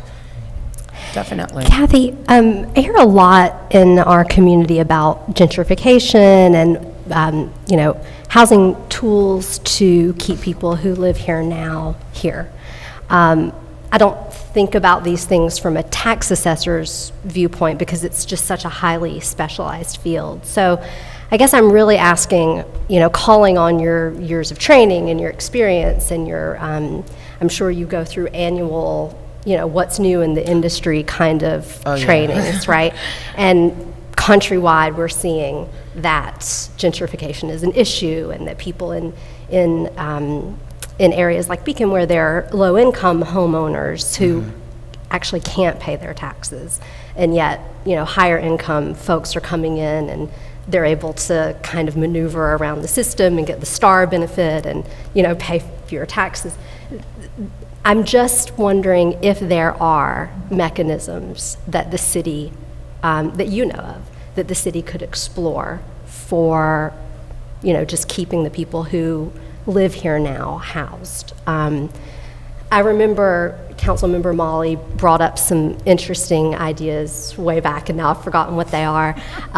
You know, I've heard of programs where, you know, there are different rules for elderly or low-income homeowners, circuit breakers. I don't really know anything about this, but I'm interested to hear what tools are you aware of? Okay, yeah, that's a great question and topic to bring up. We do offer some exemptions. Unfortunately, a lot of this is dictated by New York State raw property tax law, so we don't have a lot of say in the way they wrote the law. But we do, the city does have some discretion as it comes to offering different exemptions. And we offer a multitude of different veterans exemptions. We've increased our veterans exemptions over the time that I've been here. We offer wartime veterans, combat veterans. We also now offer Cold War veterans, which we didn't used to do. So that's another reason why I kind of encourage people to come in and talk to us, because I'm always going to ask about, hey, were you in the military? Or, hey, you know, like we try to get to that so we can help them. And we do have senior citizen exemptions. There is a low-income senior exemption. The city and the school district offer it, as well as the county. I know that the income levels have been increased this year for the county. So that is something, that's a very valuable tool that the city has, that they've always offered their senior citizens. Many people, once they reach the age of 65, if they're on a lower income, they can have their taxes cut in half, like a 50% decrease, like across the board, and then get the enhanced start on top of that. So that's been very, very useful in allowing people to stay in their homes. I mean, it gets to the point for a senior citizen that with these savings, it's cheaper really for them to stay in their home than it would be to even rent an apartment. So that's a really, really good tool. We do offer some other exemptions for, like we have a historic exemption, but those are more for commercial properties. That's about it. Oh, we also have disability exemption. Those are all, the disability and the senior citizen are income-based, but the veterans is not. Yeah, veterans is just based on service. And if someone were coming to your office to ask for this exemption, or if it applied to them, what would be helpful for them to bring to the office with them, or do you have everything you need to know at your fingertips? The most helpful thing they could bring would be their most recent tax return if they still file income tax. Okay. Yeah. We now have a worksheet that we're utilizing for seniors. We get a lot of seniors that no longer have to file an income tax. So now we have a worksheet that we can supply them with. That That's is so helpful. state-approved. Thank you. Yeah. Thanks. Well, that was good. I have one other data point to provide. So this year, so our rates have been dropping, Yes. right? Which has been really good. And people think that's not a big deal. I'm looking at 2010, 11, 12, 13, the rates rose dramatically for about 5 years in a row. So now they're dropping. This year, the residential side, the rate is dropping 5%, while the non-homestead side's dropping 14%. Wow. Right? And so that's a big change, and it's like, ooh, we're shifting a little bit over to the residential side. So if I just look at that same percent over 5 years, meaning since I was my first budget, so for over the last 5 years, the homestead side has dropped 32%, and the non-homestead side has dropped 29%, meaning it kind of averages out. Right. Right? And so this is one of those years where it went the one way that's pushing some tax over to the homestead side. Last year it was the other way. Right. Right? And over the last 5, it's roughly the same. I never quite know how the base proportion statute does it, but it kind of works itself to be on average roughly that 70-30 that we've Yeah. always been at. And I can't tell more than that. I don't know if you can. Not really. It does, though. It seems, and I guess that's the point of this law, Yeah. is really just to keep things kind of like level, so there is no dramatic shift. So it makes it easier for people to plan. I had a question just in the memo that one of our lawyers put together for us that references a citywide assessment reevaluation that was done in 1988 and 2007. And I'm particularly curious why 2007? What was it that triggered We something did different? a full-blown, they call scratch data, meaning every single house was visited and measured. in the city of Beacon in 2006, 2007. It was a joint project with many of the other towns in Dutchess County. We kind of banded together to use a contractor for a better rate. And it was, we were at 28, our equalization rate was 28%. So our level of assessment was about 30%. And that reval brought us up to 100%. And we've been able to maintain it in-house without using a contractor for 18 years. Okay, so that's why we haven't had to do it since 2007. Right, because we essentially do a reval every year. We just don't go recollect the data every single year.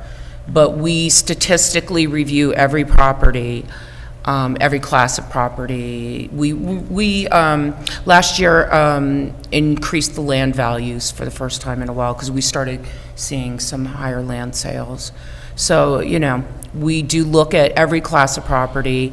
And the thing is, like the mayor had stated earlier, properties move at different levels. The residential portion's just been crazy, whereas some of the commercials, not so much. And I think, you know, a lot of that is the way that we do business now, the way that we shop. Everything is changing. So commercial's going to be a little interesting going forward, I think, everywhere. You know. Yeah, the 2006-07 reval, were there a dozen communities in the county? There was a big number. Yeah. We all went together. Yes. Basically for cover. Yes. Right? Because if you all do it together, not only is it cheaper, but it's also easier to make the case this is a fairness issue. Right. And almost all those communities have stayed at full value Yes, assessment. they have. And one of the advantages of staying at full value is you don't have to be quite at 100%. You can be a little less. You can be down to 95% of full value, and the state will give you credit for 100. Right. Which is a really nice thing. If you're not at full value, say you're at a community where the average assessment is only 30% of market, the state is going to apply an equalization rate to take them from 30 to 100. Right. Not to 95, but to 100. Right. Right? And so there's a benefit of staying in this program where you stay close to full value.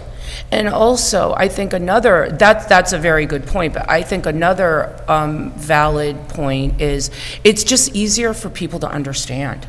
Yeah. I mean, it's just so much more transparent, because when you start talking about fractional assessments with people, it's hard to understand.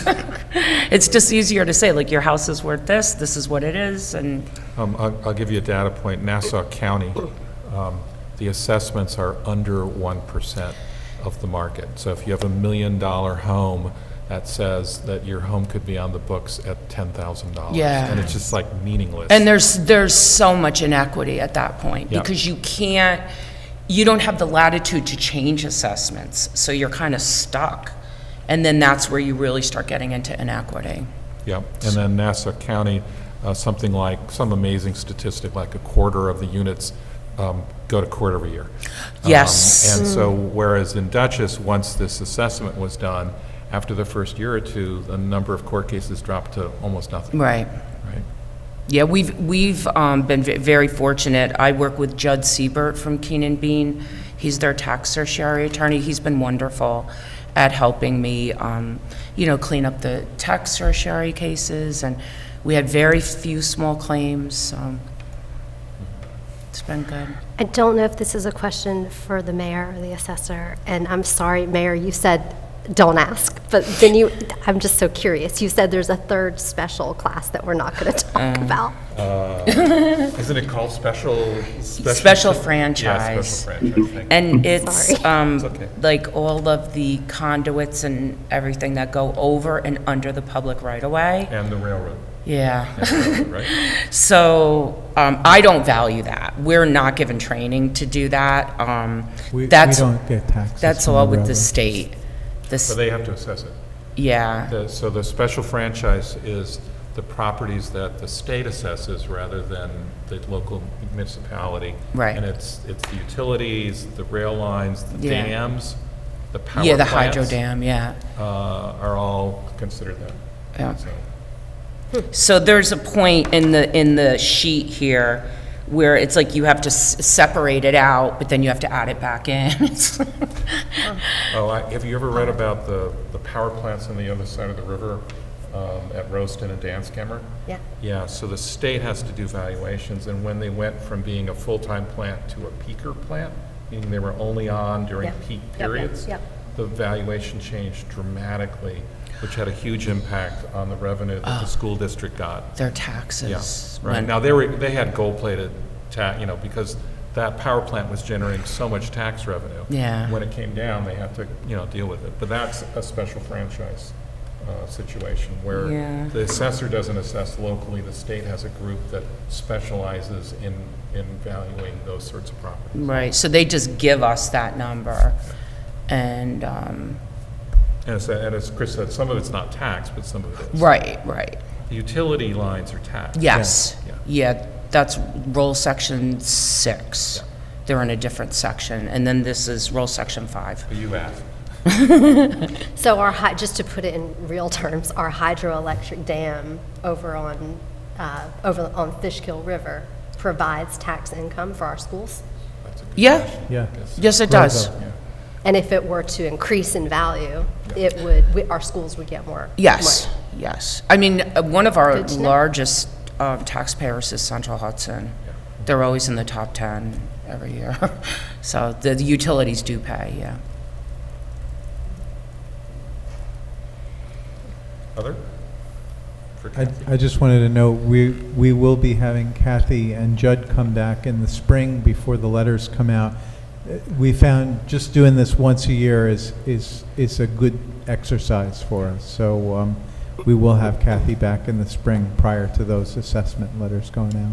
Yeah, and I do some public relations outreach to, different organizations. I try to get out in the community as much as I can and talk to groups and just, and a lot of it really is the grievance process, but also the senior citizen exemption. Like, we're always trying to get that information out to people. So, it's important. It can help them a lot. And the STAR is good for us because the state pays us back for the share. Like, it's not coming off the school Right. district or off the city. Right. It's state money that's coming back. Exactly, because when they do like the veterans, like say somebody gets a veterans exemption, then really essentially everybody else pays for that. That's how exemptions work. Like, whatever goes down has to be made up by the But rest of not so with the STAR. Right, not with STAR. So, Okay. Thanks. So, General question, I'm still formulating some of my own questions. You said that you're available for people to come talk to about their own properties. Are people allowed to come talk to you to just answer general questions about how this works? Absolutely. Or even about other properties? I imagine commercial properties, not other people's personal property. Sure. I mean, everything that we do in my office is really public information, so I'm happy to discuss anything with people. A lot of information is available online. You have your Dutchess County Parcel Access, so that's a really valuable tool for people if they're curious about a different address, a different property, and that's my information, that they get their information from me. So I'm happy to review that with anyone, or, answer any questions. Yeah, I'm trying to parse a particular constituent's question, but I think it would be better to ask them to just talk to you directly. Okay, sure. I mean, it's not the most exciting stuff. okay. And I might come talk to you later, too. And you, assessor at beaconny.gov? Yes, Does that get to you? Mm-hmm. Okay, or K. Martin, right? yes, Either yep. one. Okay. So very appreciative of you coming in. It was very, very helpful. Yeah, And, thank you. we do need to do this once a year. I mean, maybe not this particular one at budget time, but the one right before grievance is Yes. important. The other one we tried this year was to put the increase of, the average increase for households into the letters, which I think also helped a That lot. helped tremendously. Yeah. It really did. Right. We're working on, it's kind of like a form letter, and the mayor has been helping me work on, improving it, and we made that change, and it really, I think, helped a lot of people. Because, so. you see an increase in your assessment, you think, I'm doomed. Right. And then you read in the letter, well, the average increase for homes was 10%. Oh, yeah, mine was 10%. Okay, I'm probably all right. That's pretty much people are, nobody ever wants to pay more than they should, or they think they should. So when they see everything all together, sometimes it helps. I think we also talked about for next year adding into the letter explicit information about when they can contact you ahead of grievance day. Yes, we have hours, and actually we run some legal notices and post them around. We should post them maybe a little more widely this year. But I have certain hours that are dictated by law that I have to sit with the assessment roll. Yeah. And we're available on a Saturday, an evening. It's all very clearly spelled out in the law. Yeah, how I think we just want to put it in the letter so Yes. people know. Yeah. It was in the letter. I'm pretty sure. Yeah. Beyond grievance day. Yeah, and so that's what we take appointments during those times, but really any other time is fine for people to come in or call.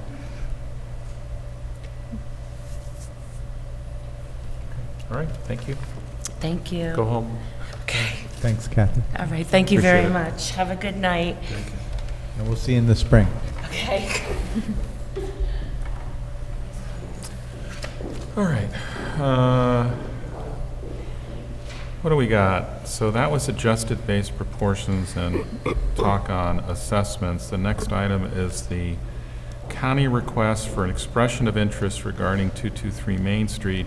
Is that Nick or Chris? You're going to talk us through what We're the going to county's let doing? Nick do it. Yep, that's Okay. going to be me, Mayor. Hey, And hey, Nick. so, Mayor and Councilman, this is actually a nice segue because this is about adding an exempt item onto the assessed tax roll. So I have my segue. This is a request for expression of interest from Dutchess County concerning property the county owns at 223 Main Street. And so the county is requesting that anyone who's interested to express their interest by November 30th at 2 p.m. In the agenda packet is the RFP application. You do need to contact the county to get a complete copy, including all the exhibits, and register with them. The county has stated that it's required to provide first before they can issue a bid and award an RFP, they want to first find out what's the interest, because they need to evaluate, is a project redevelopment feasible? What's the potential value? So at this point, this RFPI is only intended to assist the county in determining the viability and value of a bid process, and to assist the county in crafting the bid documents to tailor towards what is feasible in the marketplace. So right now, we're just looking for expressions of interest for the subdivision, sale, and development of a portion of the county-owned property at 223 Main Street. You may recall redevelopment of this site was suggested in the city's 2017 comprehensive plan, and the RFP goes through and tries to incorporate many of those components from a comprehensive plan into their proposal. And the county states on page 2 of the RFP what the county and the city's goals are for redevelopment of this project. To include a building or buildings featuring affordable housing units with ground floor commercial along with the Main Street frontage.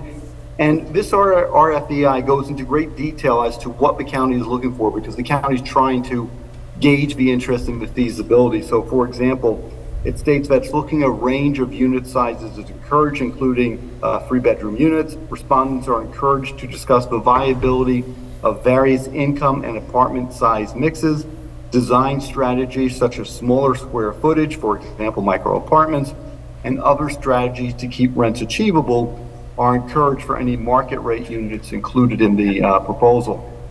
Also talks about maintaining the existing parking spaces of 92 spaces, maintaining and highlighting the successful Beacon Farmers Market, and incorporation of a pocket park or other public green space along Main Street. And then it gives some general description about the site, the history of the site, and then on pages 5, it goes through that responses are due to be received by 2 p.m. on November 30th, and then sets forth what are the requirements: a formal letter of interest, a proposal and concept plan, a preliminary zoning table, and then the experience and qualifications of the individual or entities responding. There's also an opportunity to register for a site visit, as well as a deadline for submitting questions. As you will note, I would certainly say this is a very detailed request for expression of interest, and the county is really tailored this, narrowly tailored it, to get as much information up front so it can determine the viability and interest in redeveloping this portion of the county parking lot and county office building property. That's Thanks, just a brief Nick. overview. Yep, so, you know, I saw this and was very excited because the county took to heart many of the things that we were looking for and are sitting in our comprehensive plan, and some of the drawings, in fact, that we did at the Main Street Access Committee. And so, as Nick said, they're looking at a building on the corner of Elm and Main Street, that between that new building and the current county building, the portion on Main Street would become a pocket park, which are two of the things we asked for. The building on the corner would be, as you heard from Nick, first floor commercial, the floors above it would be residential, and we'd be looking for an affordable component. The reason it's a request for interest is the county was unsure about what the economics would be, so they wanted to gauge interest. They were looking at options of what that residential would be. You heard Nick talk us through that. And then the back part would still have to, facilitate parking and facilitate the farmer's market. So again, I saw that, I was really excited because the county, I think, took our suggestions to heart and are including it, so. Is this a typical window, just shy of a month? Or are there any regulations around that? No, there are no regulations. Typical is, these are rare and unusual, and each one is tailored towards the market and towards the interest and trying to get in within certain budget timeframes. So this response period of about a month is certainly on the average and is not particularly tight. Because sometimes, right, so trying to find that sweet spot, because sometimes if you make it too far out, then people go on to the next more immediate one. This gives them enough time, and there's a timetable for people to receive the bid was issued on, the RFEI was issued on October 31st. Then questions are due by the 16th. There's a site visit that's going to be scheduled for around the middle of the month, and then people have 2 weeks to prepare their proposal. And again, this isn't the instrument that would award the property to somebody. What they're trying to figure out is whether there's any poison pills in this that would preclude anybody from bidding, or a quality developer from bidding on it. Can they make it work and still have 92 parking spots if they reconfigure it? Can they accommodate the farmer's market? Do the economics of that smaller site, does the development support the building of the park? So when they called and explained that, this is really to formulate what the bid looks like. They can only sell this property via highest value, but they can build in certain parameters that say, if you're going to bid on this, you have to do X, Y, and Z. And they're trying to figure out if those conditions are economically viable. And I think they wanted to do it in a month because this is one of the things that Bill O'Neill wanted to finish before he leaves office at the end of the year. He wanted to get the ball rolling on that. And Lee and I even talked about this briefly with him when we did the sales tax last year. And he knew we had sent him the stuff that John Clark had prepared on the Main Street Access Report, and they actually just are playing off that concept. And when you talked earlier about how if Marabou's property had been sold to a nonprofit, it would have taken that off of the tax rolls. I'm just working through the logic of how or if this land is different, because it's not actually taxable as it is. So if a nonprofit developer were there, would it have no impact? Or would there still be loss of potential tax revenue? No, I think you pick up tax revenue with this. So even if it's a nonprofit developer, you'd have a commercial bottom of it, unless that's just used for the offices for the nonprofit. There would be some value that would go on the assessment roll. Yeah, because it's coming off of being government land, right? Now, it would depend on what they ask for, because, it could be that the only way to make the economics work is to do some sort of a pilot. Then we'd have to kind of figure out, does that work? So those are all to be done, right? And certain low-income housing developments can qualify without a pilot for advantageous tax treatment under the state's laws. So like, we didn't even have a pilot with, for part of Tompkins Terrace, that just came under that as of right for that certain section of housing. But again, I think what they're looking at is just what can you build here, what kind of mixed, it sounds like they're looking for a mix of market with affordable, commercial, and residential. But it's a tight spot, a tight space to work in.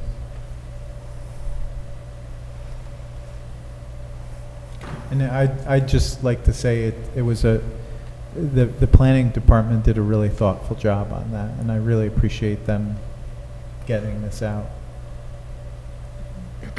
Okay. So next one, Nick, you're going to take us through something on 248 Tyranda and Greenway? So my colleague Jennifer Gray is on, and she will walk us through that item. Okay. Hi, everyone. Good evening. Hey, Jennifer. It's good to see you all. Can you hear me okay? Yeah. Okay, great. So with respect to 248 Tyranda, this is before you for two potential action items. The first is to authorize the city administrator, to sign an amended Greenway Trail easement for the property. And the second item is to authorize the sale of 96 square feet of property from the city of Beacon to Beacon 248 Holdings LLC. And I'll go into a little bit of a description about where this came from and why it's before you. So this is a project at 248 Tyranda. It has quite a long history, but I'll just start at the relevant portions of it.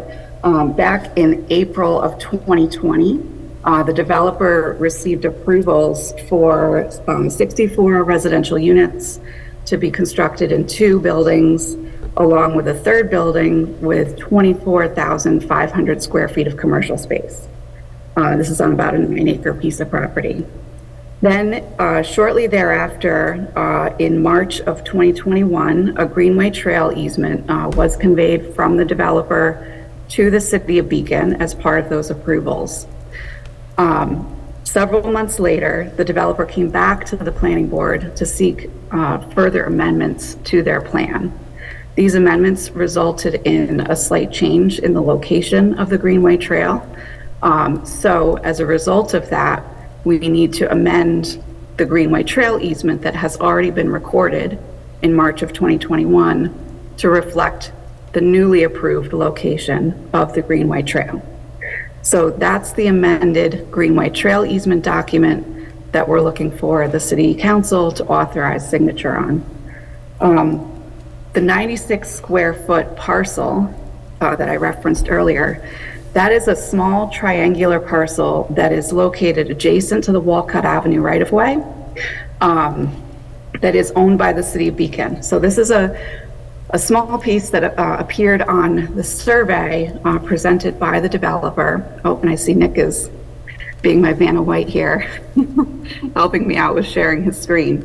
So this is a survey that was prepared by the developer's team, and you'll see where Nick is indicating at the very right-hand side there next to Walcott Avenue, there's a tiny little triangular piece of property that through a lot of diligent efforts on behalf of the developers, title companies, and our office's review, we've determined that that is owned by the city of Beacon. There was a question about that, but it is owned by the city of Beacon.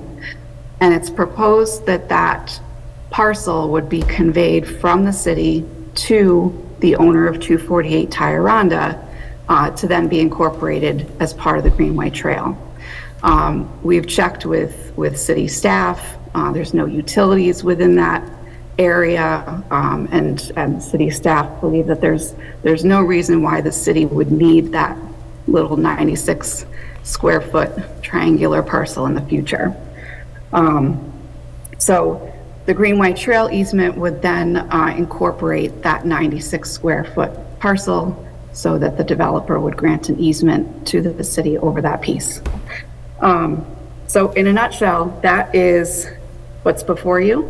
I'm happy to answer any questions that you may have. I will say, when the applicant came back to the planning board in 2021 for their amended approvals, one of the major things that was changed as part of the site plan was to eliminate the vehicular ramp that went from the property up to Walcott Avenue.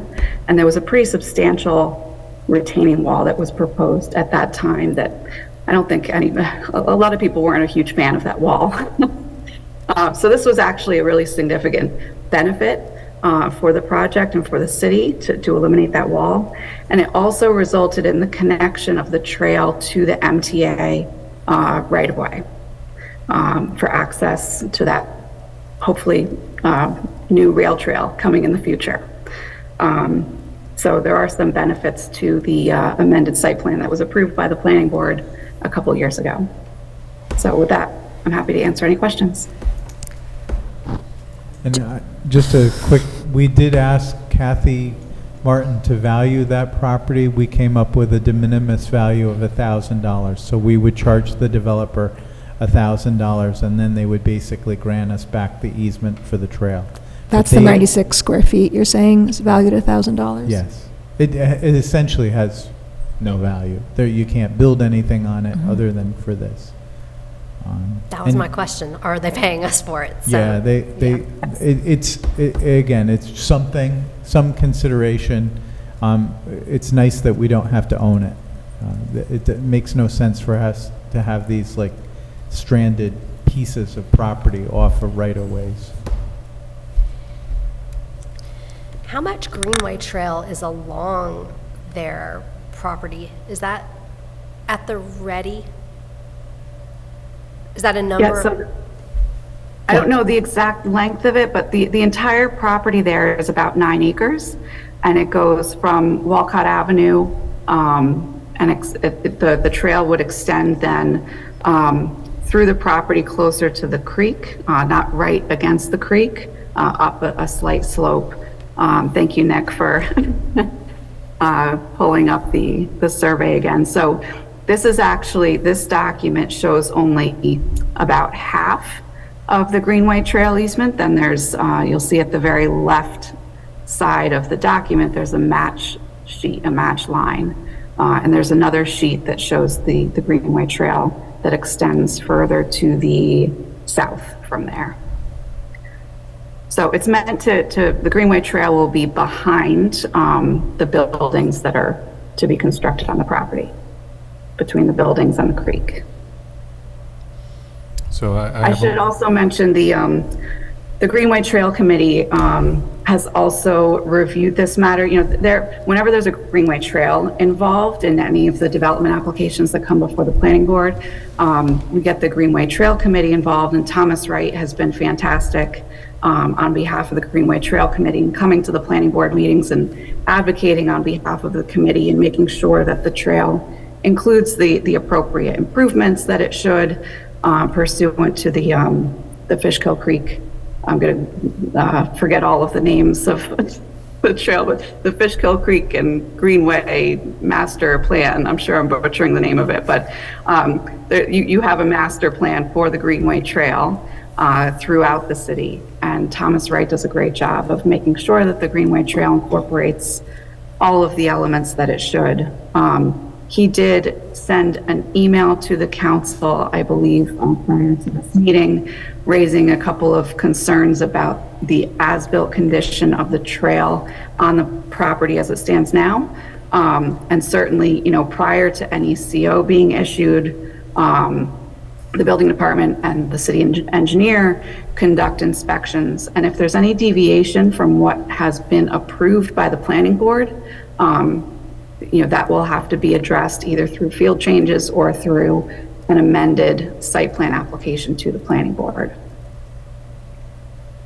But now that we've flagged those issues, we're going to ask the building department to begin that discussion now, as opposed to right before a certificate of occupancy is requested. Because you get to that last stage, and then it's kind of a done deal. So we're trying to intercede more earlier in the process to make sure that the width of the trail, the layout of the trail is in accordance with what was approved by the planning board.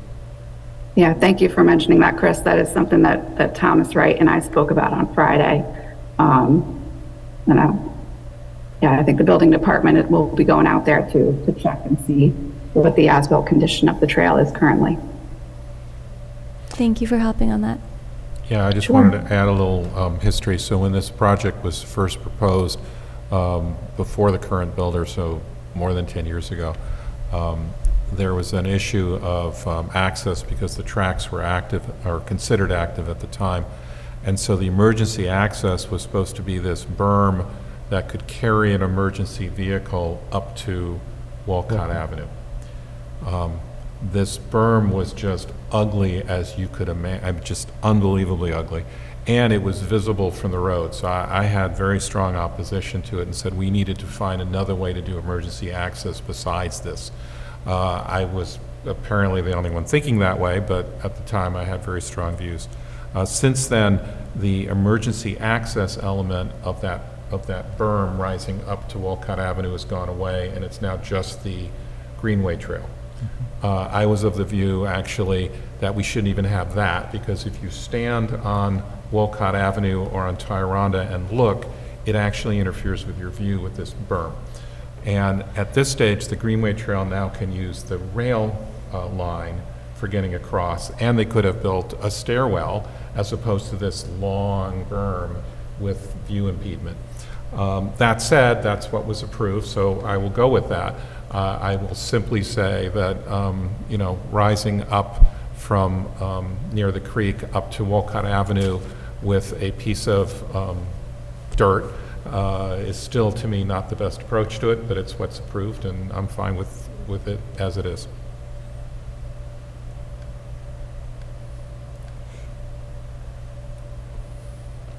Jennifer, can you share a little bit more about the timeline, about why this is coming to us now? It sounds like the thing that triggered the need to come to this happened a while ago, and I'm not sure, is it just a matter of it wasn't prioritized and that's why it's coming to it now, or am I missing a step in the process?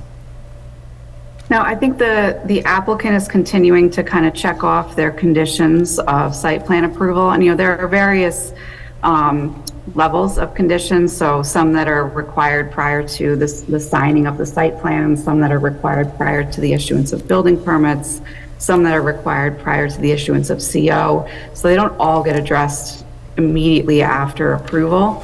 As far as why this is coming to why the easement was submitted when it was, I can't really speak for the applicant. I do know, however, that it did take quite a bit of time to sort through that title issue regarding that 96 square foot parcel.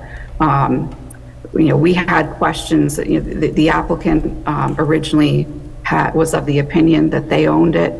We questioned that, and there was quite a bit of title research that was done that spanned months upon months upon months to come to the conclusion that the city does in fact own that parcel.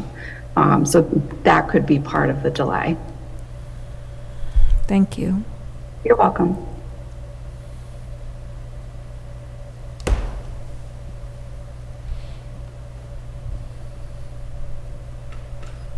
Any other questions?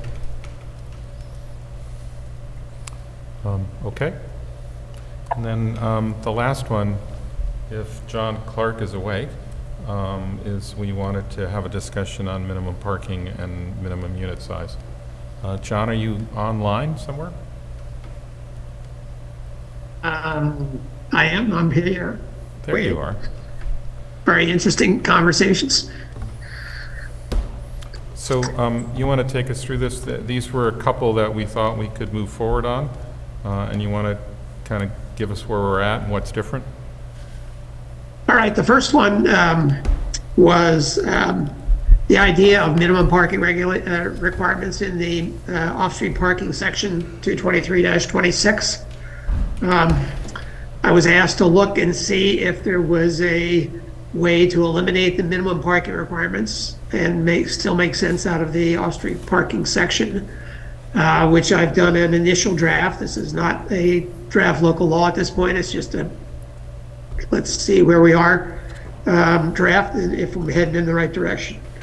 So the thing about the off-street parking section is that it's almost entirely designed to set up this sort of minimum parking requirement standard. And to avoid minimum parking requirements, you sort of have to take another look at the way things are. I could have started from scratch, but I thought it was easier to just amend what we had.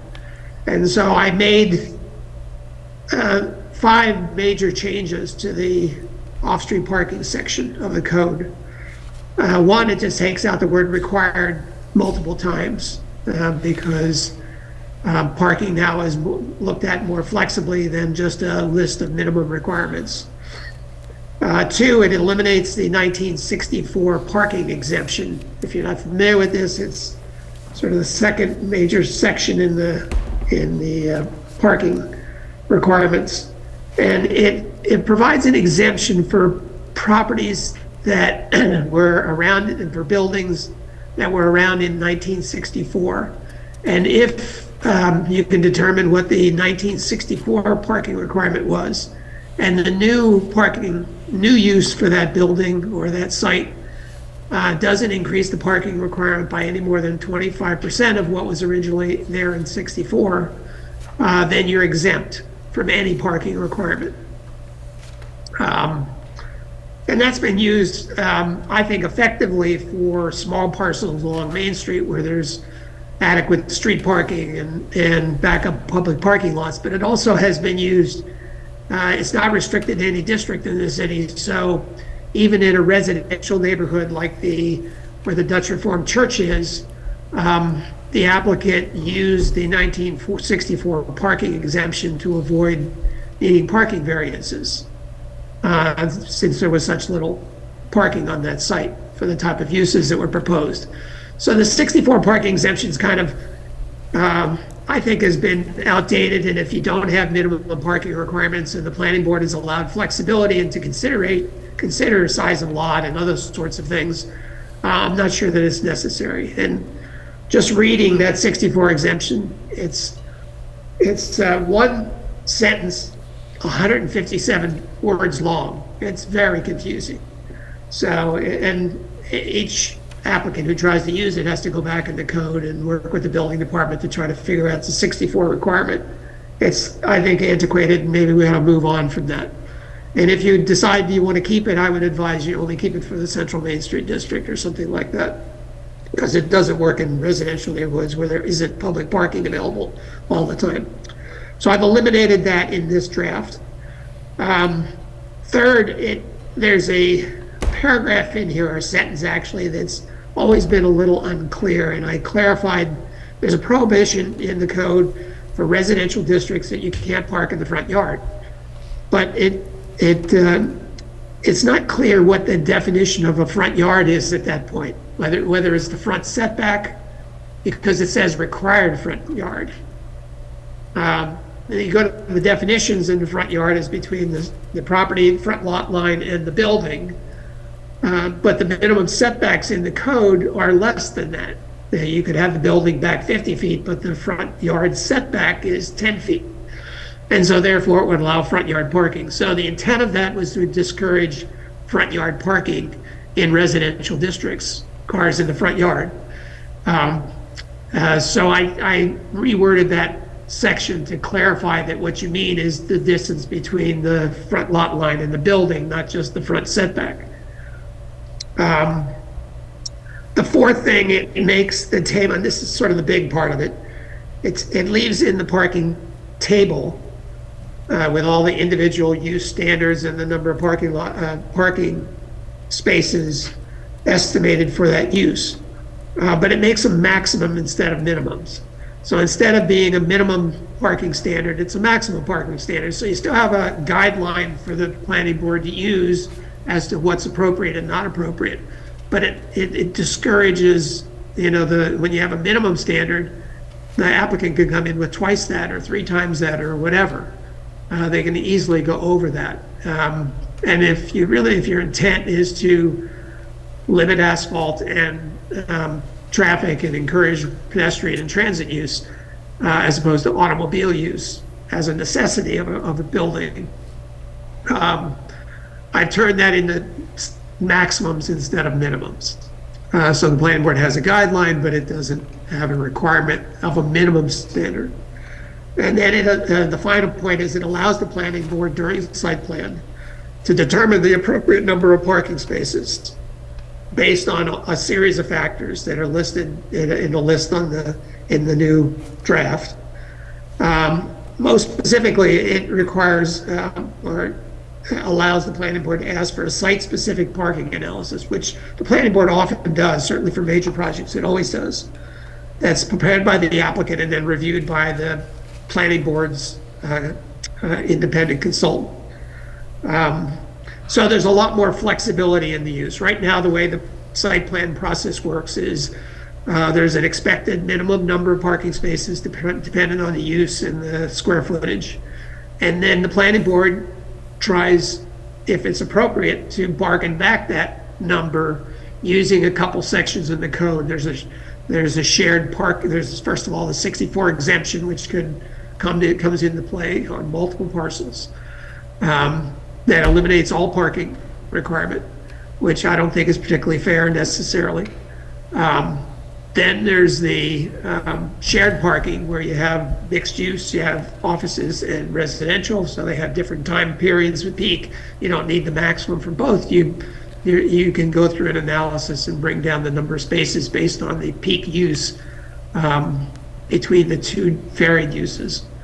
And then there's also a land banking section, which we keep, and that allows, if you're not sure about how many parking spaces might work, you estimate a lower number, but you land bank certain spaces on the site so that if after 6 months it's determined you have a parking crunch, the applicant is required to fill in those parking spaces and bring up the number to the previous amount. So there's a variety of different flexible ways the planning board deals with parking, but right now they're hamstrung by that minimum parking requirement as a starting point.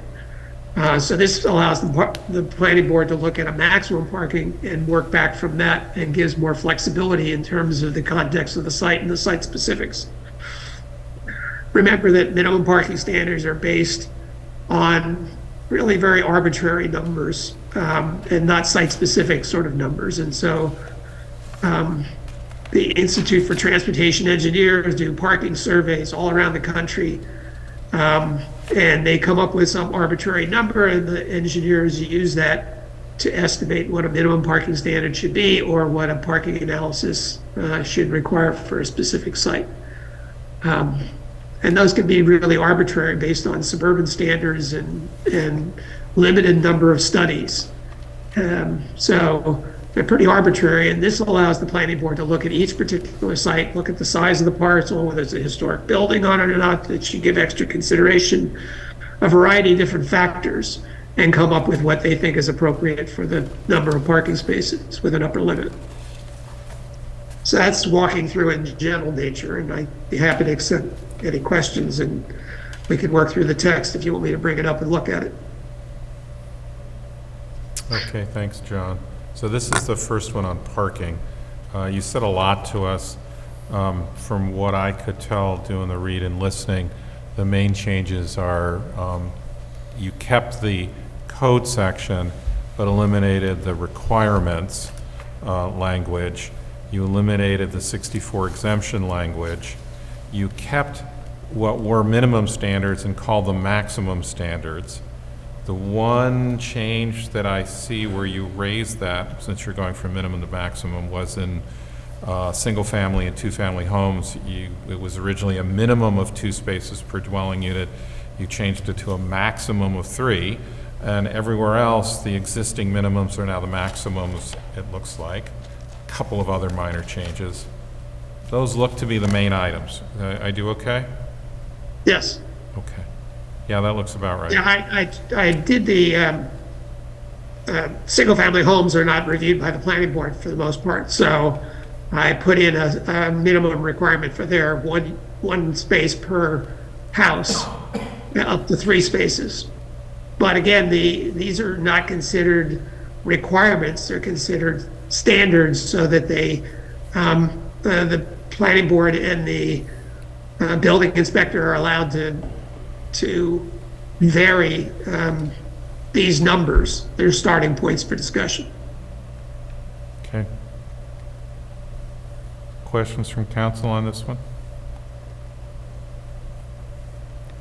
I think my fundamental question here is how do we operationalize this on balance with offering alternatives to driving cars? That's the vision, but I imagine that in the execution, there needs to be a sort of carrot-stick balance here, and I'm trying to conceptualize this on balance with another action we could take.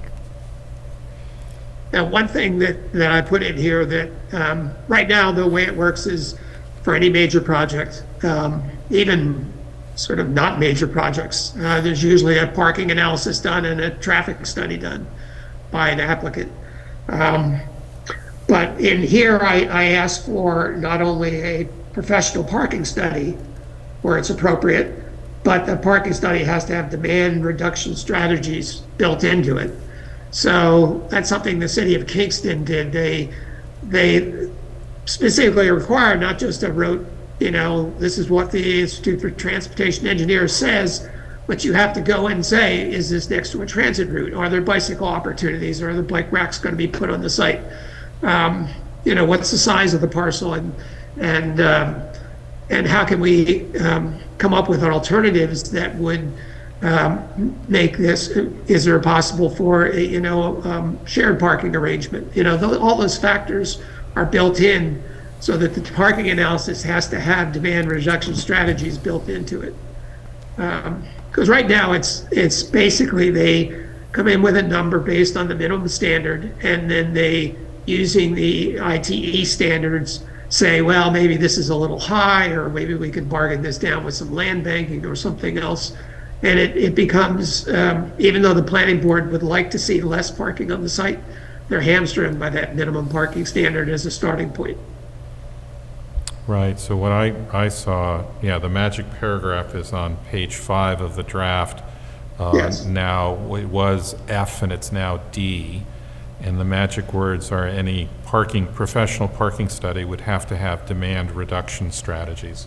Right, and I think that's how you start to get at it. I was talking with an architect this weekend, and he was working on something in Ossining, and they're looking for a parking structure that over time is going to reduce the number of parking spaces, which is a really interesting approach, and it makes a lot of sense. So I think the magic language of demand reduction strategies in a professional parking study kind of picks up the issue, right? That's the intent, yes. Okay. Yeah, I know, John, that you brought this before our planning board maybe a couple of months ago, just as an idea to bat around, not anything even this specific. And I remember a number of the members of our planning board had some concerns around this. And I'm remembering, if I remember correctly, their concerns were along the lines of how do you know which planning expert to, which parking or traffic expert to agree with? And might this inadvertently be like, oh, you just have to get in the parking expert, traffic expert you like best, and that's the way you go? And I'm just curious, in your experience with other municipalities you've worked with, other places you know about, I don't think that would be a challenge unique to Beacon, and lots of other places have gotten rid of their minimums, and how other places have dealt with that potential challenge, if it is indeed a challenge that plays out in practice at all. It is a challenge that, in my experience, looking back, a lot of the transportation consultants sort of run in a pack. They come from the same playbook. First of all, they're very built into these sort of ITE standards, and they're very disciplined about how they use their discretion. And they all know each other, so sometimes one's reviewing the other one and this one's reviewing. So getting the right transportation engineer is very important, one that values demand reduction strategies, demands it themselves, is willing to work with it, really considers pedestrians as part of the mix of transportation, as not auto-centric, the way a lot of transportation, old school transportation engineers are.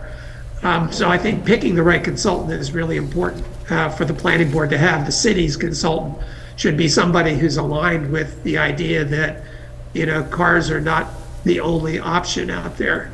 And we certainly should be providing alternatives and working with applicants to give a full range of transportation options.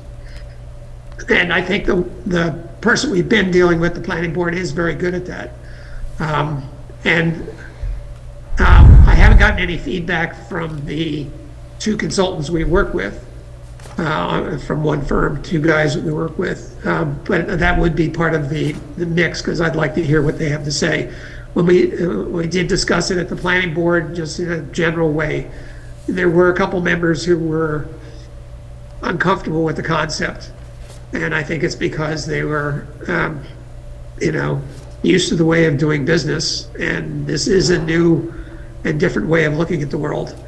But I didn't get any hell no sort of attitudes. I think it was all an open discussion in which several members seemed very supportive, and a couple members had more questions. So it's something I think we're going to have to, now that we have some sort of specific language, we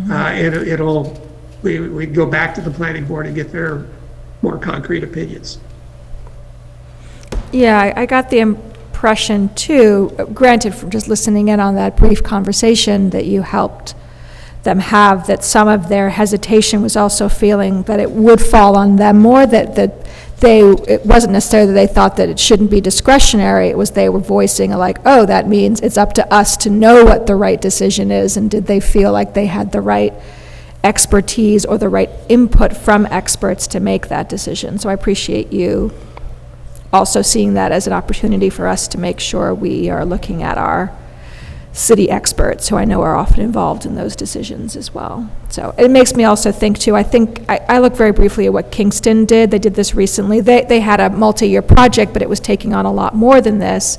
And I think they do have like a separate committee doing stuff with parking. So it makes me want to look at that more and see if, rather than try to reinvent the wheel, other places are thinking about this, who are of similar size to us in particular.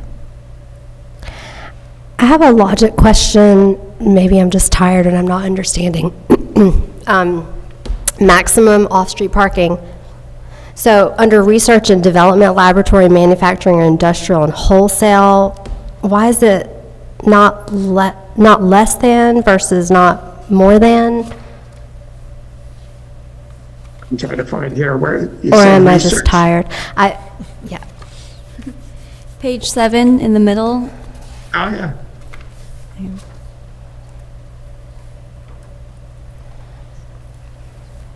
Well, again, it's just setting that number up as a maximum rather than a minimum. So I don't think you have to change the wording, because that just is a formula. One space per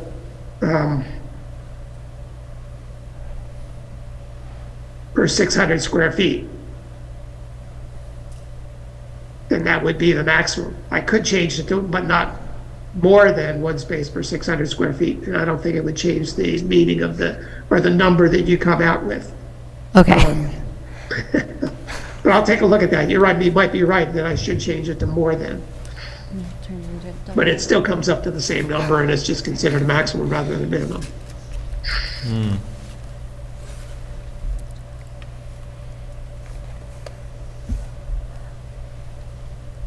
To go back to a bit of what Molly was saying, or at least what I was thinking about while Molly was talking, is looking at what some other municipalities are doing to address this similar issue, and I'm just thinking through this definition of demand reduction strategies and wondering if there are any that we absolutely are sure of, and if they could be sort of implemented in the same way that we have design standards.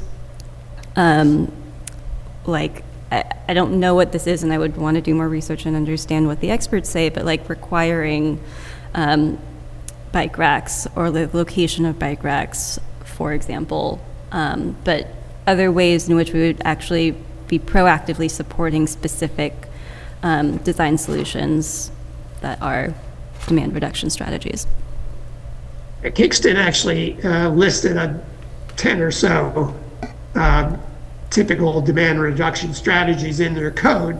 So that could be incorporated, something like that could be incorporated into this code so that there's examples and for the applicant to look at, shared parking arrangement, enhanced bicycle parking, support for car share and bike share services, carpooling or van pooling, free or subsidized transit passes. So there's a lot of techniques that could be included as part of demand reduction strategies in that parking analysis.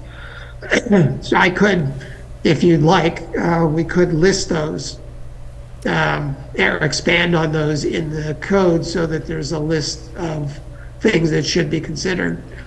I know, for instance, in the Main Street District, Central Main Street District, that's given the number of bike racks or the number of bike parking stations is one of the factors you can consider in reducing or waiving parking requirements. So a lot of this flexibility is built into certain sections of certain districts, like the Central Main Street District and the Linkage District, but it still starts with a minimum and then ask the planning board to waive that. So this starts with a maximum and works back from that. It provides more flexibility on the bottom end of the range. Yeah, obviously the same design solutions aren't going to work for every single property, and I don't want to be overly prescriptive, and I'm also aware that, this field is innovating all the time, so what might, be best practices today might not be in 3 years, and that's not how we should make policy. But I think to whatever extent we think feasible to envision this and flesh this out a little bit more, I think would be worthwhile.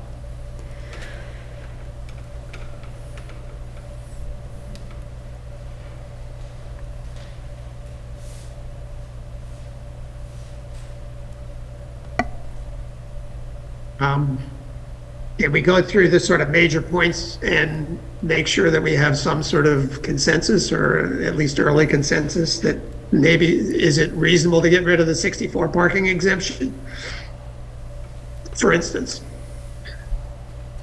Yes. That's my opinion. That's going back a long ways.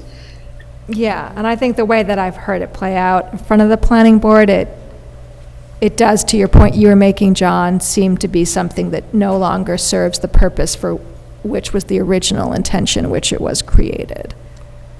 So it doesn't feel, I haven't heard of recent projects where it has proven useful. Yeah, it has been useful on certain projects on Main Street. But the Main Street has a waiver provision. Right, I would say, and we've replaced it with other Anyway. things. Yeah, on Main Street, there Yeah. are other ways we can achieve the same objective. Exactly, yeah. So on the 64, give me an example. So just do a Main Street building. Someone comes along and says, I want to do an infill building on Main Street, and I got no parking. Right. How does it work? How does it work with this statute? How will it work if we remove the 64 exemption?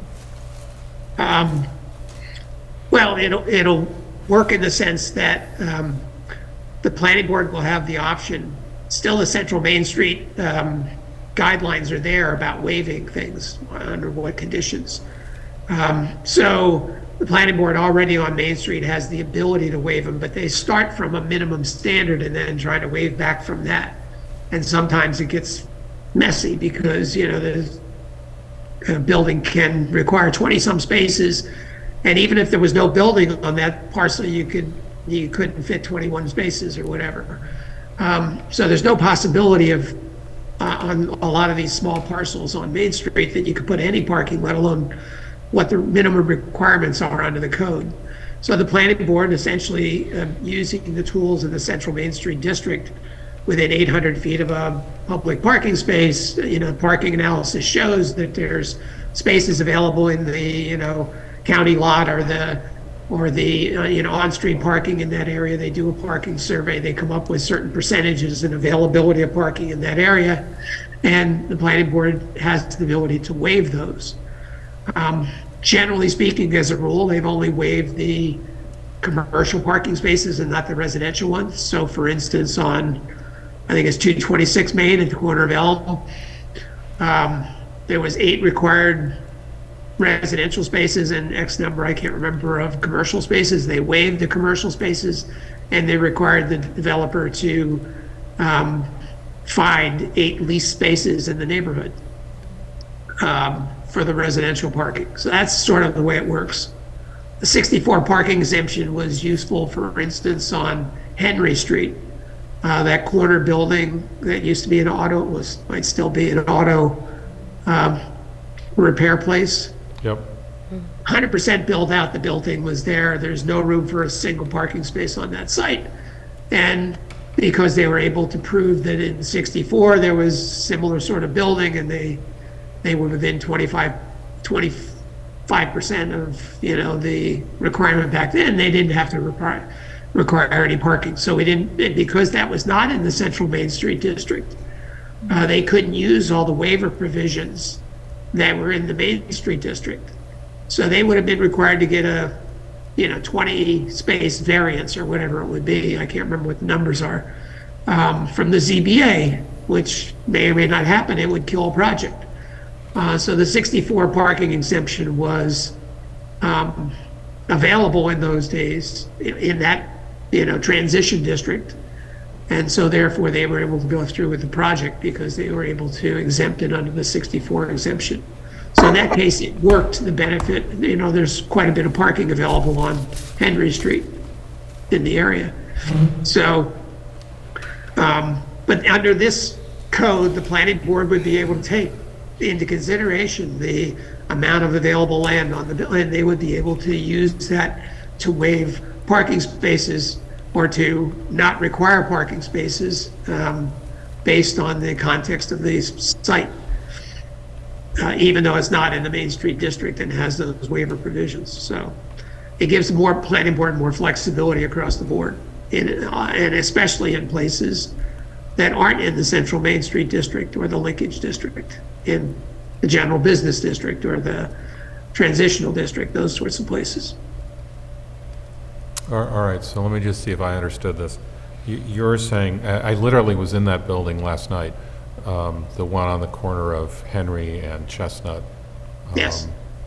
And you're saying if we pull this 64 exemption language, that the remainder of the new language gives the planning board optionality? Yes. Okay. That's the intent. All right. So then I'm okay pulling the 64, given the new language. I don't know where other council members are, but that's where I sit. It makes sense to me. Yeah. The other provision where I think it probably maybe did not work for the city's advantage is at the Dutch Reformed Church, where they had only minimal room for parking, and they were having, a large event space proposed. And they originally came in with a large number and realized that they would have to go to the zoning board and ask for a huge variance, and essentially bargained down the capacity of the site so it was just under the 1964 exemption. And therefore was exempt from parking, and they didn't have to do a variance. And the planning board couldn't do anything about it, essentially. So in a residential neighborhood where there isn't a lot of public parking spaces in close proximity, it can work to a disadvantage to the planning board, puts them in a box. Whereas on the Henry Street, it had to work to advantage because there are lots of public parking spaces right there available. So, for example, St. Luke's on Walcott, now that's got a lot of empty land, so if they needed parking, they could build their own. Right. But that would be another example of the 64 exemption might be to their advantage But again, it's not a clean example because they got plenty of land if they needed to build parking rather than go for a variance. But, you know, in that case, and this is all conjecture, but they could invoke the 64 parking exemption and provide no parking on the site for some use on that property. And then it becomes spillover on the residential streets, even if they have land to provide the parking. They might not want to do it because of historic quality or whatever. And so the 64 parking exemption can sort of, can be helpful or hurtful depending on the site. Okay. It's unevenly fair, I think.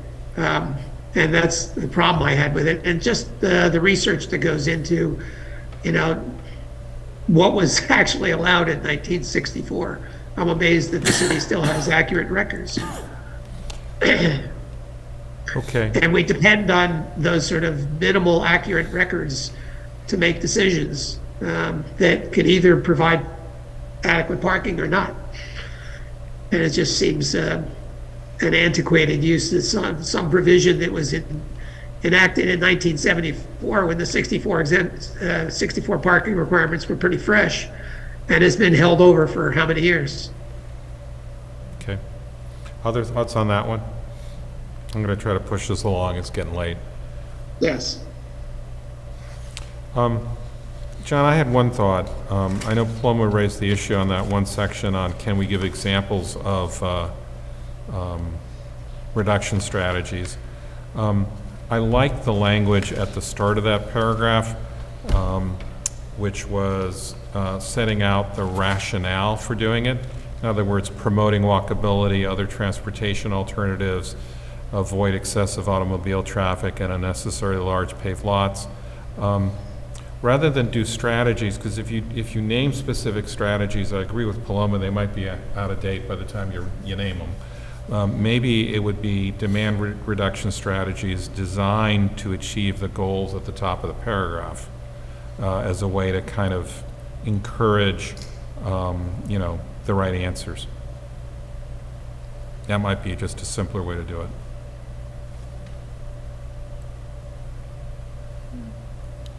Okay. And not list examples? Yeah, again, I kind of heard it both ways, and Paloma kind of said, if you give examples, that might help. On the other hand, you know, they might be out of date right away. So rather than give examples, it's sort of like strategies to achieve the goals listed above, right?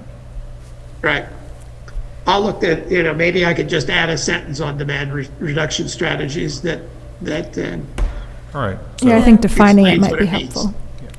Yeah, I think defining the term would be helpful, and I see what you're saying, Lee, about just referencing like what our goal is, which I agree is that first sentence. But I wonder if it would be helpful, especially since this is a new law and this is a new responsibility that we're asking the planning board to potentially take up and interpret, if we could have some sort of memo outlining what at least current best practices of these strategies are, which might be helpful but not be, you know, enshrined in law. So can I suggest, John, you just take the feedback and come back with something? All right. Because again, we're kind of, I think you're losing me. We might be losing others of us. So maybe you could do that for this paragraph. Is that all right? And John, we can work with you on that. Okay. All right. That'd be great. Thank you, Nick. Anything else on this one? No, the only thing I'll add is I know you did talk about it with the planning board. I'm not sure if we're at the point yet to bring it back to them, but maybe after the next draft we see it. I think getting them to continue to weigh in and think through specific examples of how this might play out and just kind of confirm that we have the right tools for them to implement this, and where there might be gaps that they'd be in a better position to identify than we might be. Yeah, good. Okay. You want to try the other one, or is the council fried? Fried. I've got one vote for fried. Can I suggest on the other one we have a look at it and pick it up next time? What do you all think? I'm fine with that. Can we confirm what we're looking at? Because I know it gets into the senior housing overlay that we had been discussing, but we're really just focused on the unit size. We're not trying to pass an overlay at this point. It's just the example of where it exists in our codes. Is that accurate, John? Well, I was asked to look at, where the minimum square footages might prevent the creation of affordable housing, and I identified 4 and 2 that should be looked at. If, I could just eliminate that one section of the senior housing overlay zone. But it still wouldn't make any difference because no one is going to implement that that section of the code unless you make other changes. It's been on place since 2012 and only one property. It was designed for one property and only one property really qualifies for it, or maybe there might be another one somewhere, but I can't name it. Yeah, so that would... It doesn't make any sense to eliminate the square footages because that's not the problem with that section of the code in terms of creating affordable housing. So I had already gone through, based on our previous discussions, and made some changes. So I threw them in there as well and tried to minimize them. But essentially, it took off the requirement for that it had to be a building 50 years or older, an existing building 50 years or older, like the hospital. And it changed the units per acre because 4 units per acre is completely infeasible for multifamily housing unless you have a really big parcel. So it eliminates almost all the parcels in the city. So if you don't make those changes, you might as well not make the unit size changes because it still won't mean anything. It won't create any affordable housing. Yeah. So that's why I did the changes that I did to make it a useful section of the code. I'm fine to have the larger conversation. I just want to be clear if we want to go back to the overlay conversation and affordability, we could do that as well. And unit size is definitely a key component of that. Yeah, and I saw the piece on the units per acre, and it's like, you can eliminate the minimum size of a unit, but if you can only have 4 in an acre, what's the point? I don't know if 29 is the right number, but yeah, I saw those changes too. So I see you did them both. Okay. Any other thoughts? I'm going to push this to close because, again, I don't think we're going to think very well at this stage. Yeah, I would just say that I am very interested in going back to that broader affordability question. I don't recall why the apartment size was the one that we sort of put at the top of the list. I'm totally happy to have that conversation, but I don't want it to take up our time at the expense of other options that we could be discussing. All right, so let me make a suggestion, which is, John, you've got some, with Nick, some marching orders on a couple of tweaks on the minimum parking. And then let's just pick up again on the minimum unit size. And as long as we're picking it up there, we'll also pick up the overlay since you've got them both together. And we can see if there's other items as well. But I would like us to try to be discreet and to kind of discreet in the individualized sense. In other words, we can pass minimum parking standards, we can pass minimum unit sizes without having to address every single issue regarding affordability. Otherwise, we're just going to be here for a long time trying to do it all. So I would just suggest let's just do a piece at a time, keep checking them off the list and keep going through it. All right? And otherwise, I'd say I've had enough for a night. I don't know about you all. So, is that okay with everyone? We got so used to short meetings. I know. Got spoiled. Well, it's also, for many of us, our bodies might think it's 11 o'clock, right? That's also true. Yeah. Are we okay with that? Yeah. Okay. Yeah. Can I get a motion to? Motion to adjourn. Second? Okay. All in favor? Aye. Thank you all very much. And thank you in the audience for hanging around this long. Back after 3 hours. Okay. Yeah.